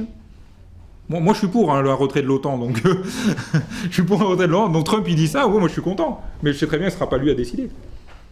Donc, l'appareil d'État du Pentagone et tout est trop puissant. Ils ne peuvent pas quitter l'OTAN alors que les Américains... par exemple... Il y a une question qui était intéressante, c'est Trump décide de retirer ses forces d'Europe. Il y a des programmes pluriannuels qui sont mis en place par le Pentagone. Il y a ce qu'on a depuis 2014 et la question ukrainienne. Il y a eu l'initiative de réassurance européenne. Ça veut dire que chaque année, Washington envoie des millions de dollars à la Pologne, aux pays baltes, comme ça, pour maintenir une rotation des effectifs et une politique de défense. Et il y en avait déjà une initiative de réassurance européenne qui était votée pour 2007-2018. Donc on allait faire une initiative sur l'OTAN. Enfin, je sais pas.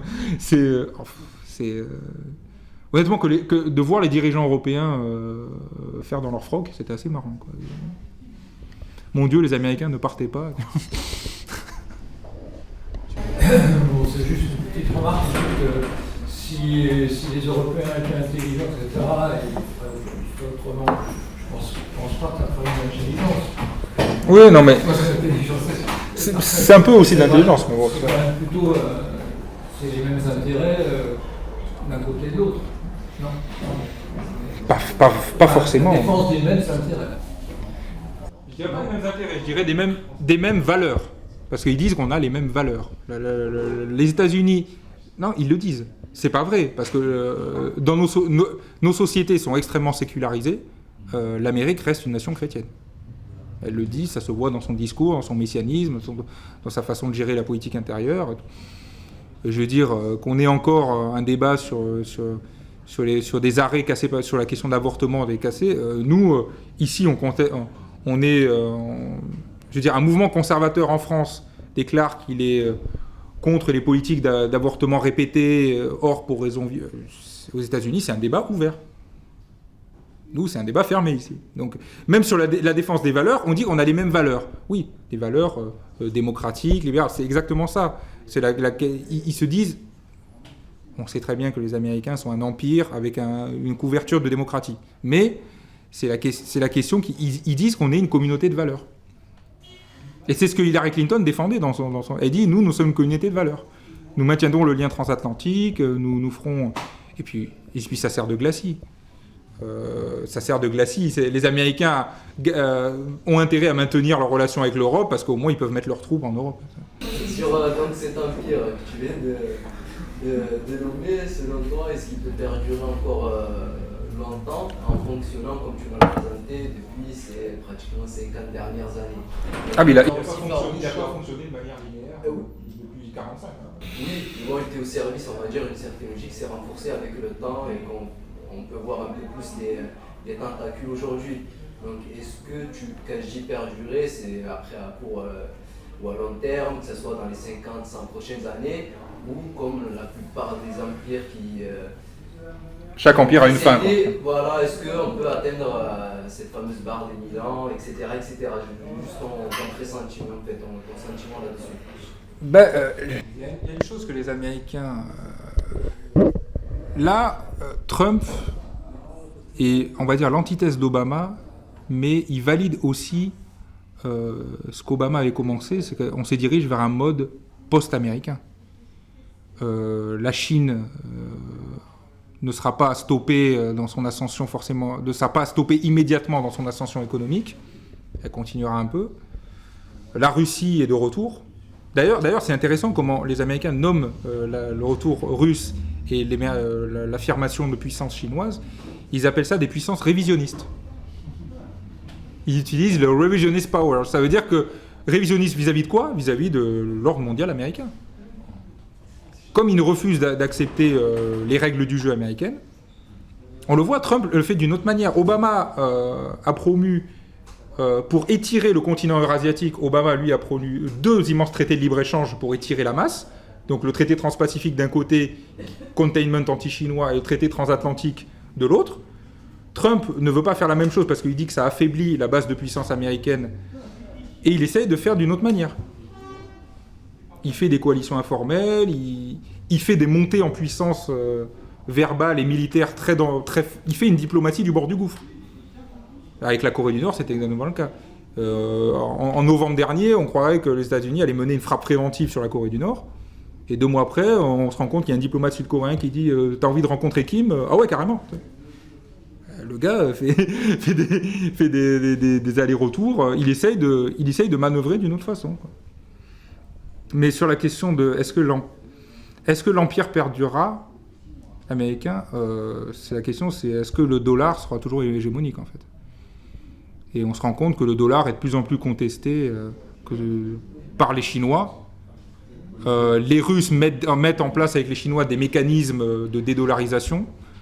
Les Chinois, vis-à-vis la question iranienne est intéressante, ou même la question pakistanaise. Les Chinois ont signé ces derniers mois des accords de dédollarisation du commerce bilatéral avec l'Iran et avec le Pakistan. Ça veut dire que le commerce Iran-Chine se fera en yuan maintenant, plus de dollars. Et le coup fatal, ça serait si l'Arabie Saoudite se met à vendre son pétrole en yuan. Alors là, les Américains verraient... Non, c'est vraiment la capacité de maintenir un dollar prépondérant dans les échanges internationaux. Et les Chinois ne rentrent pas, ils sont malins, parce qu'ils ne rentrent pas non plus... Bon, ils ont le temps, on va dire, c'est un peuple patient. Ils ne rentrent pas dans la confrontation directe et immédiate avec les États-Unis. Ils font petit à petit.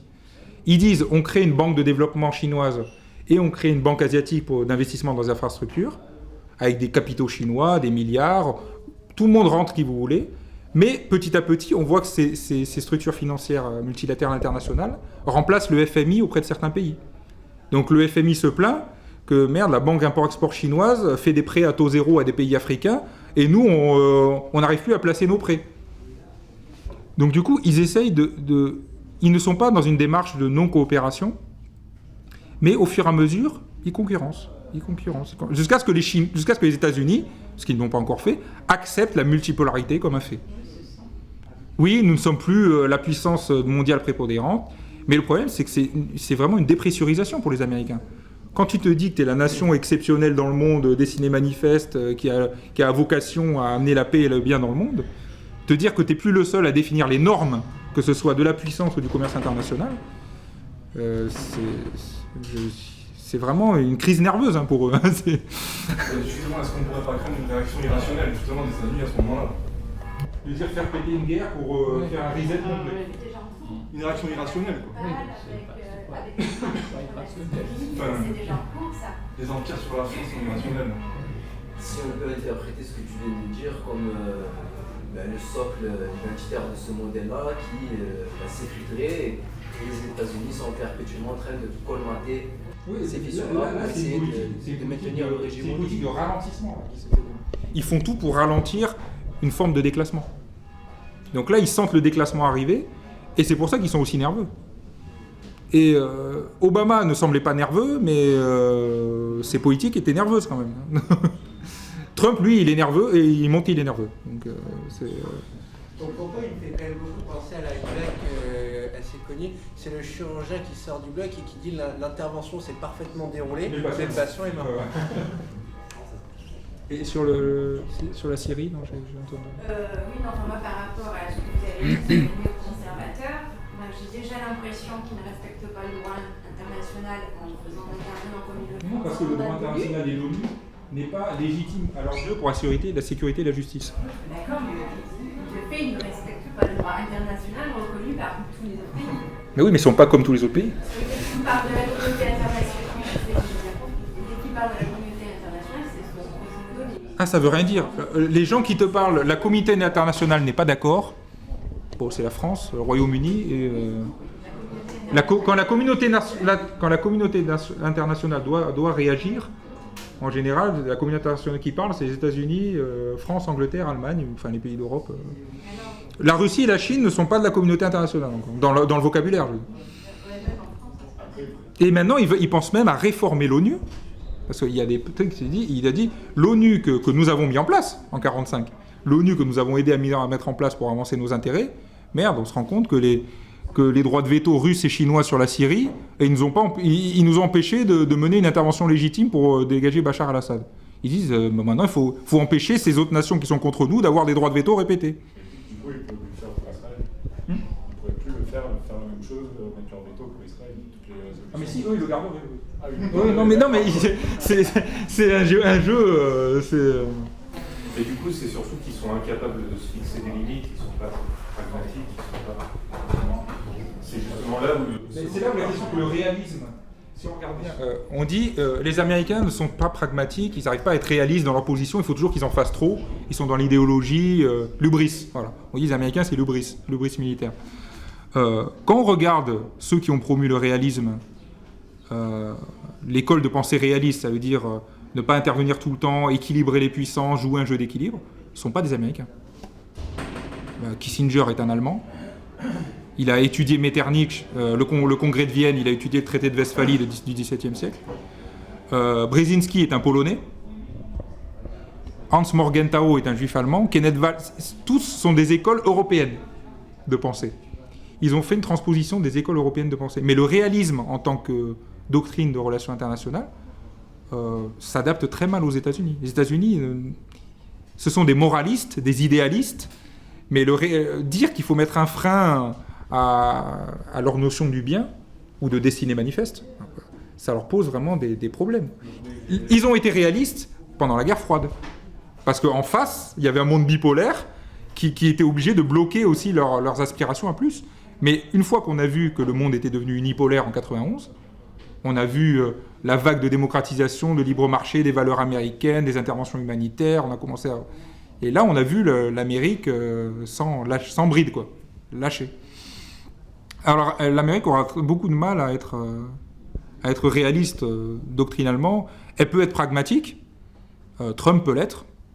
Trump peut être pragmatique, mais l'appareil d'État américain, ou ce qu'on a appelé l'État profond, aura du mal à renoncer à... Du coup, les réalistes en Amérique seraient surtout des immigrés récents ou des gens qui viennent d'Europe ou d'ailleurs. Pas forcément, mais en tout cas qu'ils ont un corpus intellectuel très européen. Kissinger est très européen dans sa façon de penser. Inversement, il nous exporte des leaders néoconservateurs en Europe. Pas des leaders. Ils exportent des... En fait, c'est cette notion de passerelle de l'Atlantique. Beaucoup de spécialistes de stratégie, sécurité nationale, défense, ont des bourses et vont étudier aux États-Unis. Brookings, par exemple, le directeur des affaires du Quai d'Orsay de Laurent Fabius, a été boursier chez Brookings dans un think tank américain. Du coup, il s'est imprégné de l'idée américaine. Et beaucoup de ces experts, à la Fondation pour la recherche stratégique ou autre, ont essayé de calquer une forme de néoconservatisme à la française sous le mandat Hollande. Mais ce qu'ils n'ont pas compris, c'est que le néoconservatisme est un produit américain. Ça ne peut pas être une greffe. Donc c'est un standard de civilisation américain, c'est une idéologie qui est adaptable à la puissance américaine. Parce que si les Américains disent « oui, nous allons intervenir unilatéralement pour renverser ce régime parce que c'est un État voyou », Hollande dit que Bachar el-Assad, il veut le renverser et il ne mérite pas d'être sur la terre et que c'est un État voyou, mais si les Américains ne veulent pas intervenir, ils se retrouvent en slip au large des côtes syriennes, quoi. En 2013, c'est ça. Il a dit « je vais bombarder » et merde, les Américains viennent pas, finalement, on bombarde pas. T'es pas néoconservateur alors. T'es juste un mec qui ouvre sa bouche et qui fait rien après. Mais est-ce que tout ça n'inquiète pas une partie de la classe politique israélienne parce que eux, ils sont au contact direct de tout ce merdier, ils sont vraiment en plein dans les troubles du Moyen-Orient. Ils sont en plein dans l'origine de certains troubles du Moyen-Orient aussi. Mais du coup, est-ce que la droite israélienne, la droite dure israélienne est de mèche avec les conservateurs, est-ce que j'ai compris ? Il y a une partie de la droite, notamment autour de Netanyahou, oui. Il y a qu'à voir auprès de Trump quand on voit son gendre Jared Kushner, qui est vraiment un proche de Netanyahou, son père était proche de Netanyahou, à travers les milieux new-yorkais, les passerelles entre le Likoud, essentiellement le Likoud. Il y a d'autres partis de droite, Avigdor Lieberman, qui est le ministre, est un peu moins sur la ligne que pourraient être des néoconservateurs américains. Mais les passerelles sont évidentes, parce qu'ils vont dans chaque think tank, ils échangent constamment. Même de par l'origine de chaque néoconservateur, il y a une forme d'affinité qui n'est pas à blâmer d'ailleurs, une affinité tout à fait normale pour l'État d'Israël. Est-ce que les gens plus pragmatiques en Israël ont aussi un poids ? C'est le problème, c'est que les gens pragmatiques, ils sont au Mossad, ils sont dans l'armée, ils sont dans le Shin Bet, dans le service de sécurité intérieure, et dans le renseignement militaire, dans l'Aman. Mais on voit, la plupart ces dernières années, il y a l'ancien directeur du Mossad, qui était de 2003 à 2011, qui était maire d'Agan. Il était contre une intervention en Iran, donc contre son cabinet ministériel, contre Sharon, Ehud Olmert et Netanyahou. Et quand on lui a posé la question sur Netanyahou au moment où il a quitté son poste en 2011, il a dit, vous savez, moi je vis dans un pays où même le premier débile peut être Premier ministre. Donc c'était vraiment dur pour un ancien directeur du Mossad d'admettre que Netanyahou était un gars débile. Et il y a beaucoup d'anciens chefs... Il y a un documentaire qui est intéressant, qui est sorti en 2012, qui s'appelle Les Gardiens, ou The Gatekeepers, où c'est les anciens chefs du Shin Bet, donc du renseignement intérieur, qui critiquent constamment la politique israélienne, la politique de leur pays. Nous n'avons pas su passer un accord avec la Palestine alors que c'était l'opportunité de le faire. Aller bombarder l'Iran est une idée stupide, ou vraiment, et c'est un film israélien. Mais bizarrement, nous, on a plus de problèmes pour critiquer que eux, ils ont problème pour critiquer leur propre pays. Tu vois. Chez nous, on a plus de problèmes. Il y a eu un autre reportage qui était aussi, qui s'appelait Tafkaïm, qui expliquait que beaucoup des soutiens de Netanyahou étaient justement français. Ah, français en Israël ? Français qui avaient fait leur immigration.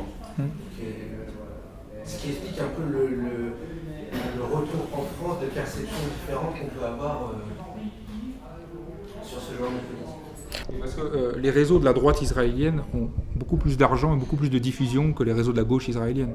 Je veux dire, l'ancien parti travailliste ou les centristes, Yair Lapid ou quoi, on n'a pas ils s'accordent sur certains sujets, oui, la défense, mais sur la question de faire un deal avec les Palestiniens, la droite israélienne actuelle, si elle pouvait écraser tout ce qui bouge, elle le ferait. Hein, donc, dans ce reportage, justement, ils interviewaient un député travailliste qui a admetté tout simplement que la gauche israélienne travailliste avait perdu la guerre des idées, la guerre Elle l'a perdu avec la mort de Rabin.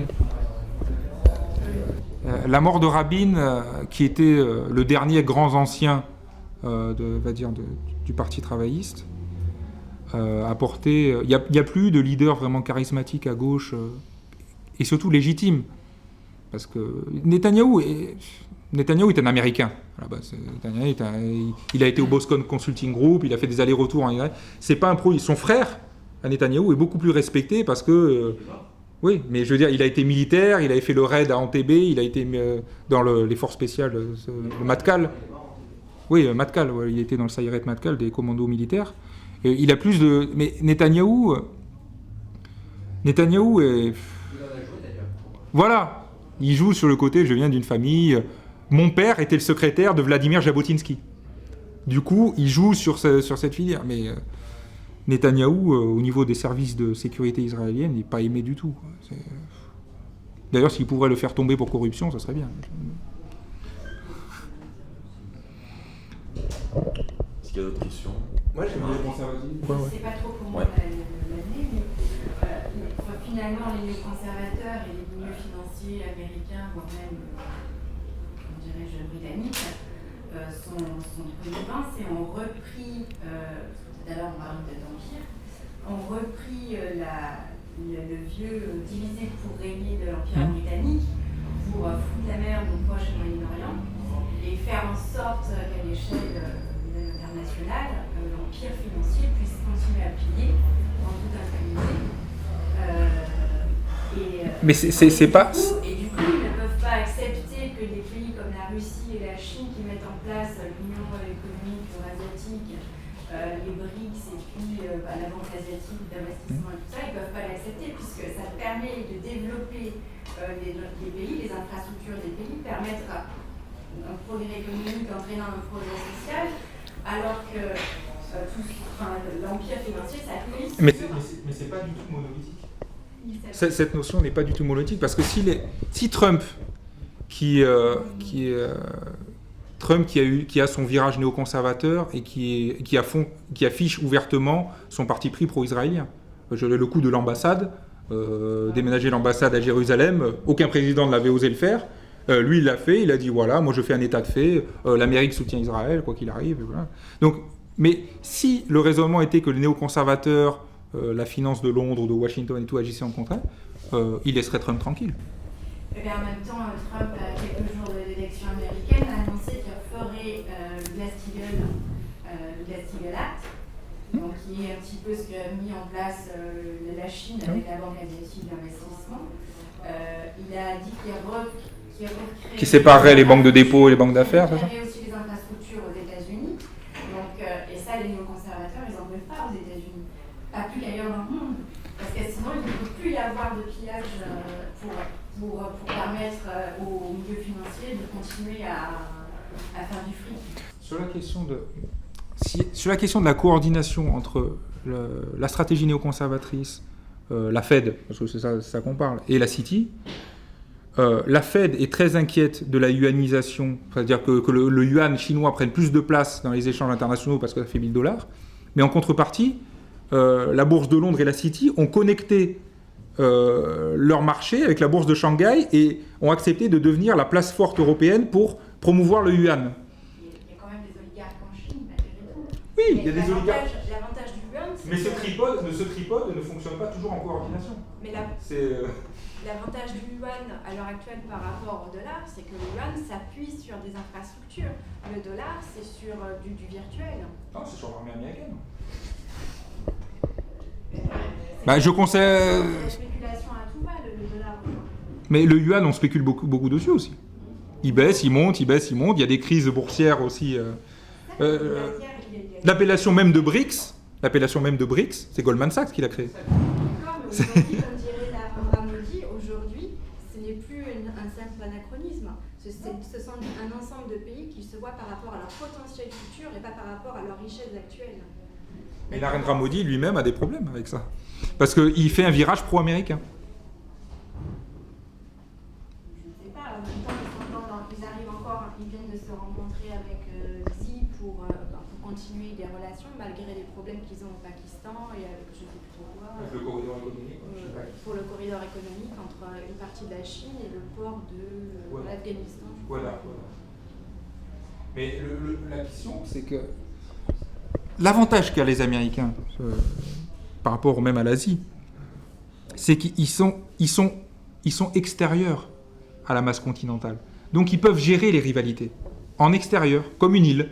Ils ont quand même foutu la merde avec l'histoire des îles pour le Vietnam, entre le Vietnam et la Chine. Oui, mais il faut pas enlever le fait que la Chine est très gourmande aussi.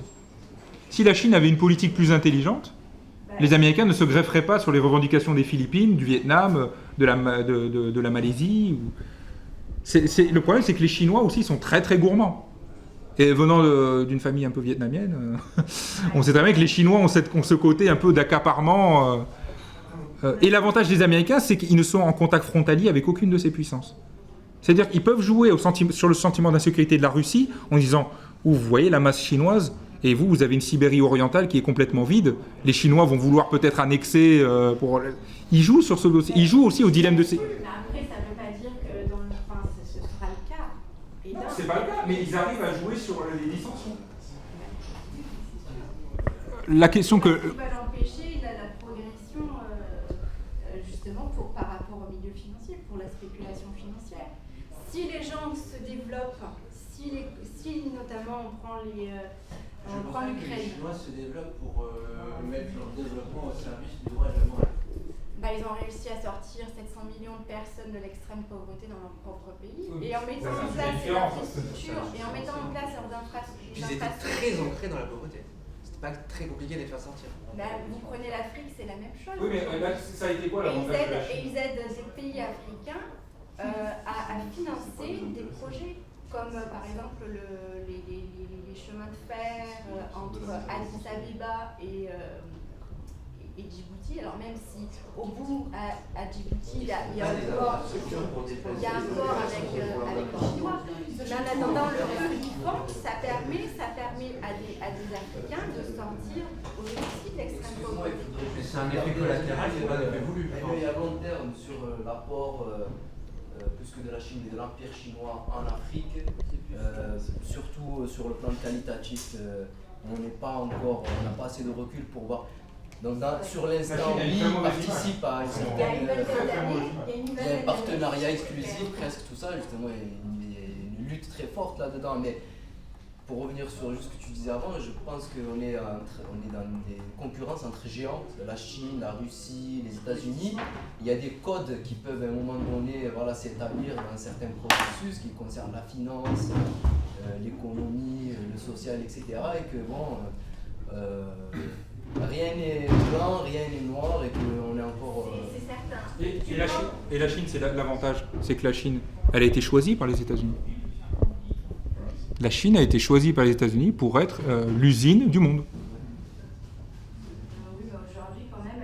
Maintenant, elle est en train de faire une transition parce qu'elle se dit, je vais faire avec le plan Made in China 2025. Elle essaye de faire une transition, mais pendant des années, la Chine a été le réceptacle des investissements américains et le lien business Amérique-Chine, c'est très fort. Depuis la visite de Nixon. Pas depuis la visite de Nixon, mais depuis les réformes de Deng Xiaoping à partir de 79. En 79, quand il y a les relations diplomatiques Chine-États-Unis.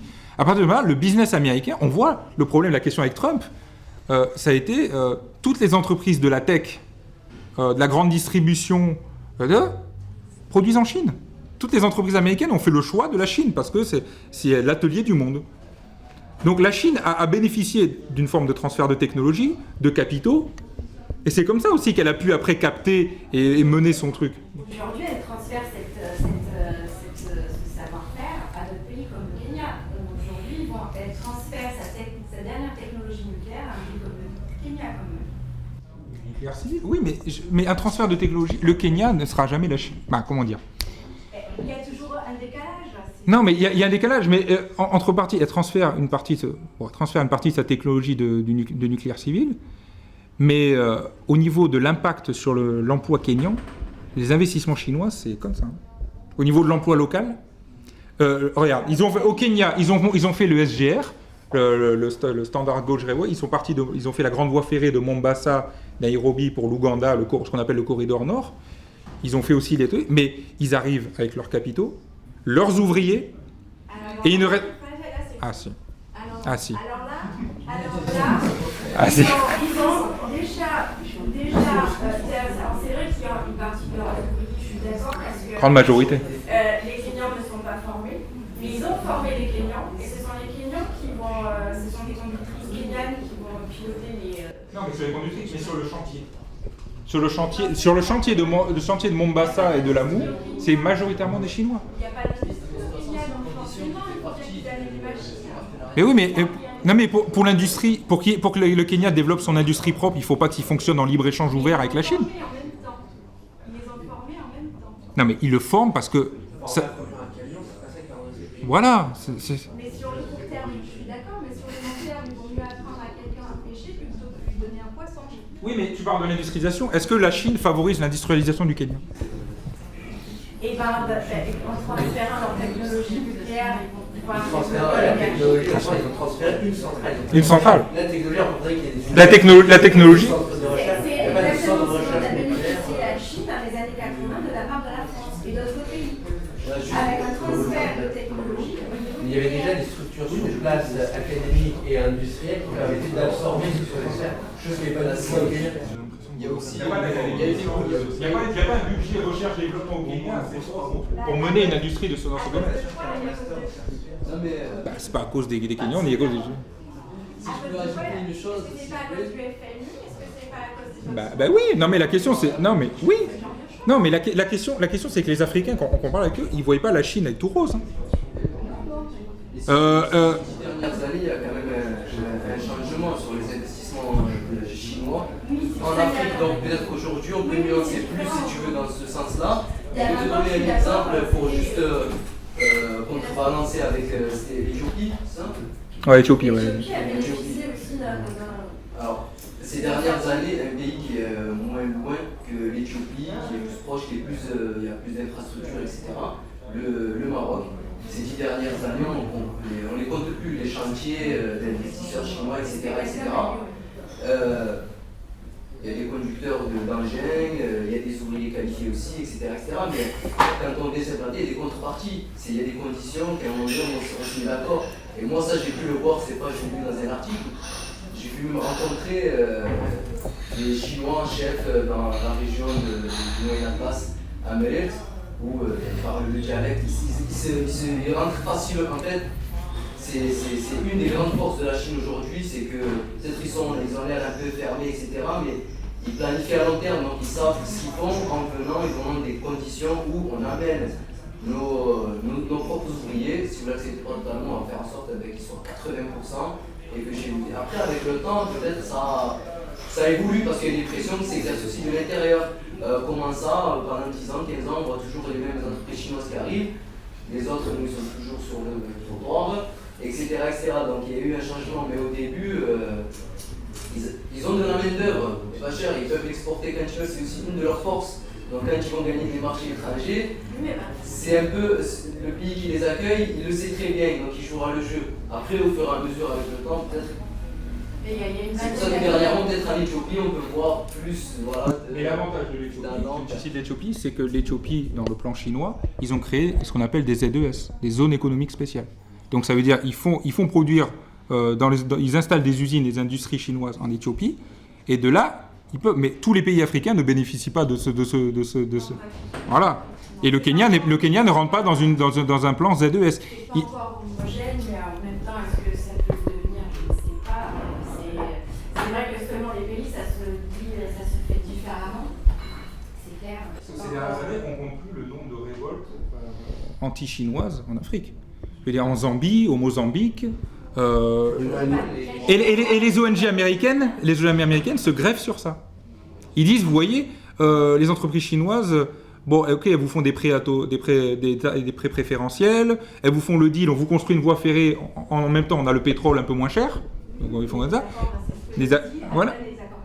Oui, c'est plutôt gagnant pour lui, mais... C'est son pays africain à taper du poing sur la table, comme tu disais. Bah oui, mais... Naturellement, les Chinois ont un rapport esclavagiste à leur propre population. Alors, vis-à-vis de la population africaine, je vous laisse imaginer. L'Afrique... Est-ce que la France, elle fait mieux aujourd'hui avec le franc CFA? Non, mais la question, c'est pas ça. La question, regarde. La question, c'est que la question que font les pays africains. Les pays africains utilisent la Chine pour rééquilibrer par rapport à l'Europe et par rapport aux États-Unis. Mais ils se disent aussi que la Chine n'est pas juste une aide, ça peut aussi devenir une puissance prédatrice. Et c'est ce qu'ils se disent, les Africains. Ils disent, on a utilisé la Chine pour rééquilibrer, maintenant comment on va faire pour maintenir un équilibre? Parce que si on tombe totalement dans la trappe chinoise, eh ben, on sera une colonie. On sera une colonie financière, une colonie économique. Et c'est vraiment la guerre que se livrent. Et c'est ce que l'Inde et le Japon ont compris. Par exemple, l'Inde et le Japon se sont alliés pour faire ce qu'ils appellent le corridor de la liberté vers l'Afrique. Ils ont lancé ça en juin 2017. Et pour concurrencer le projet de route de la soie chinoise étendue à l'Afrique. Et les Japonais et les Indiens disent « Oula, mais nous aussi, on a des parts de marché, ils sont en train de tout nous bouffer. » quoi. Et même les Africains se disent « Ah oui, il faudrait vraiment rééquilibrer la présence chinoise, essentiellement en Afrique de l'Est, parce que l'Afrique du Sud est celle qui est tournée vers les marchés asiatiques. Et les Chinois captent vraiment, le Kenya, tous les télécoms, la Chine a mis la main sur tous les télécoms, la Chine... C'est aussi parce que les Occidentaux n'ont plus la politique de développement... Mais parce qu'ils n'ont plus les ressources pour envoyer aussi, pour les investissements. Et si nous, on les avait, on ne ferait pas la même chose. Mais la Chine a une force de frappe financière qui est deux fois supérieure à ce qu'on pourrait avoir nous. Quoi. Elle a une séparation bancaire et elle a un crédit national, une banque nationale. Oui, mais ça joue, c'est vrai. Alors, bah non. On va prendre une dernière question avec madame. Moi, quand vous dites les Africains, c'est qui les Africains? Non, mais je veux dire les Africains dans le rapport subsaharien par rapport à la puissance chinoise. En général, en Afrique, j'ai plus bossé sur l'Afrique anglophone que l'Afrique francophone. Et l'Afrique anglophone a accueilli à bras ouverts les Chinois, mais ils savent très bien aussi qu'il faut rééquilibrer vis-à-vis des États-Unis, vis-à-vis des puissances occidentales, on va dire. Que le Kenya ou quoi a une relation moins complexée vis-à-vis de la Grande-Bretagne que pourraient l'avoir des pays d'Afrique francophone, qui a toujours une forme d'amour-haine entre l'ancienne métropole et chez eux, parce qu'on sait très bien que s'ils ont un problème chez eux, c'est nous qu'ils appelleront. Donc c'est aussi compliqué, tu sais, mais pour avoir dialogué avec des Tanzaniens, des Ougandais, enfin des Kenyans, ils voient les Chinois comme bienfaiteurs qu'il faut garder à l'œil, quoi. Parce que bienfaiteurs parce que les Occidentaux ils sont un peu trop arrogants, et en plus l'avantage pour les gouvernants, là je vais passer des peuples aux gouvernants, c'est que les Chinois ne veulent pas se mêler de politique. Le consensus de Pékin à partir de 2005, ça a été nous faisons des deals commerciaux avec eux, mais surtout nous vous donnons pas de leçons de démocratie, de droits de l'homme et tout comme ça. Du coup, c'est avantageux. Non, mais quand vous allez voir Robert Mugabe ou quoi, ah bah il est content. Il y a que Chinois au Zimbabwe d'ailleurs. Mais il y a beaucoup de pays où justement les thématiques, comme on dit en Occident, de bonne gouvernance, les Chinois. Mais le revers de la médaille, c'est que sur le plan écologique, ils défoncent tout. Au niveau de la faune, la flore, de comme ça. Oui, non mais. Ils en prennent conscience une fois qu'il y a 3 rapports sur ce qu'ils font, mais. Oui. Ils en prennent conscience parce qu'il y a des révoltes. Et s'il y a des révoltes qui favorisent un dirigeant opposant à leurs intérêts, ils ont intérêt à mettre de l'eau dans leur vin. Mais ils n'en prennent pas conscience de manière proactive. Ils sont réactifs plutôt sur ce coup-là. Ils disent « Aïe, là on risque de perdre notre concession minière au Katanga, dans l'extraction. Si Joseph Kabila ou toi n'est pas content, qui privilégie une autre compagnie minière occidentale. » Déjà par rapport à leur propre pays. Ça, c'est pas original. C'est pas original. Vis-à-vis de la Chine? Non, en général. Ah, de ce que la Chine fait? Non. Le comportement de faire attention aux réactions des... Non, mais... N'importe quel pays fait un peu ça. Pas en Afrique, hein. Les compagnies elles ont l'habitude de s'en foutre un peu en Afrique des thématiques écologiques et tout. Donc, s'il n'y a pas un gouvernement ou un pouvoir, un État qui Oui, voilà, s'il n'y a pas S'il y a des réactions, oui. Par exemple, dans le delta du Niger, BP et tout ont pollué le delta pendant des années, ils n'ont rien réparé, aucune infrastructure. Si là en ce moment, c'est qui? C'est le président Buhari tape du poing sur la table, dire bon, on va vous dégager, on va vous mettre en concurrence avec une compagnie chinoise ou autre chose. Les types se bougeront jamais parce qu'en plus la corruption dans tous les pays où il y a du pétrole, c'est une évidence. Moi, je voudrais dire quelque chose, c'est un peu par rapport à... C'est vrai qu'on a quitté le néoconservatisme.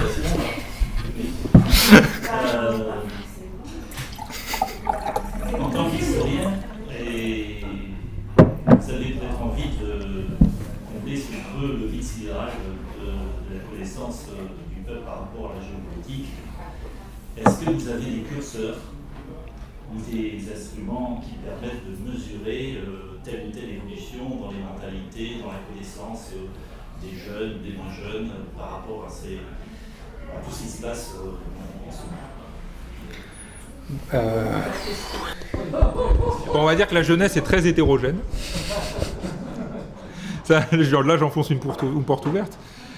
Mais le problème, c'est... Bon, Internet a aidé une partie de la jeunesse à avoir on va dire à essayer... Parce qu'on dit toujours Internet, on trouve n'importe quoi. C'est vrai, mais on trouve tout et n'importe quoi. Alors que encore dans les médias classiques... On ne trouve pas vraiment tout, hein, au niveau de la pluralité du débat d'idées, on n'y est pas, quoi. Donc, mais après, comment mesurer si on atteint une masse critique ou à travers... Par exemple, vous avez des conférences, vous en avez fait beaucoup. Est-ce qu'il y a quelque chose qui se passe après les conférences? Je ne sais pas moi, après le retour, quel retour? On a un suivi, on a des conseils de lecture, enfin on essaye déjà... moi, avec la structure que je dirige à Lyon, parce que je vis à Lyon, on fait beaucoup de... On essaie de faire des ateliers de conseils de lecture, de développement d'une notion. On produit du matériel du contenu audiovisuel avec des entretiens ou des petites vidéos pour exprimer une notion, et on essaye de se diffuser comme ça au fur et à mesure. Et tant que le nombre de personnes qui nous suivent augmente, on arrive à être satisfait, et on rencontre beaucoup plus de gens et de jeunes qui nous disent on aime bien ce que vous faites, c'est vrai, en plus vous n'êtes pas lié à un parti, vous n'êtes pas une asso étudiante, vous faites plus d'éduc-pop, on va dire, de l'éducation populaire, donc c'est comme l'Université Réelle peut faire ici, pour l'instant on a du retour positif. Après on sait que la progression elle n'est pas fulgurante, hein. C'est petit à petit, parce qu'on n'a pas la force de frappe d'un réseau audiovisuel, mais on est content d'arriver à sensibiliser. Par exemple, on est très centré géoéconomie, géopolitique dans la structure qu'on fait, mais c'est vrai qu'on arrive à établir ou à fournir aux gens qui nous suivent une grille de lecture. C'est pas forcément sur des dossiers similaires, mais si on arrive à leur donner une grille de lecture, une grille d'analyse, par exemple. On vous présente une guerre en Syrie, on vous explique ce qu'il y a en Syrie, la télé, vous suivez la télé. On leur dit, on essaie de présenter des étapes dans lesquelles, surveille bien, essaye de montrer tous les acteurs qui sont en présence, quelles sont les causes structurelles ou conjoncturelles de cette crise, essaye de voir les enjeux, essaye d'avoir une vision plus large au lieu d'être centré, parce que le temps journalistique est un temps très court. Du coup, il est là dans le scoop, dans le sensationnel, pour essayer essentiellement de fabriquer un consensus sur une question.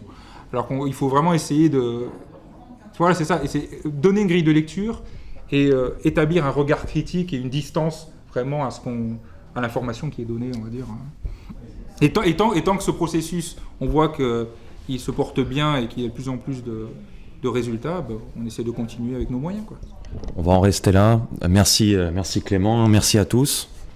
Et on peut continuer la discussion à côté si vous voulez.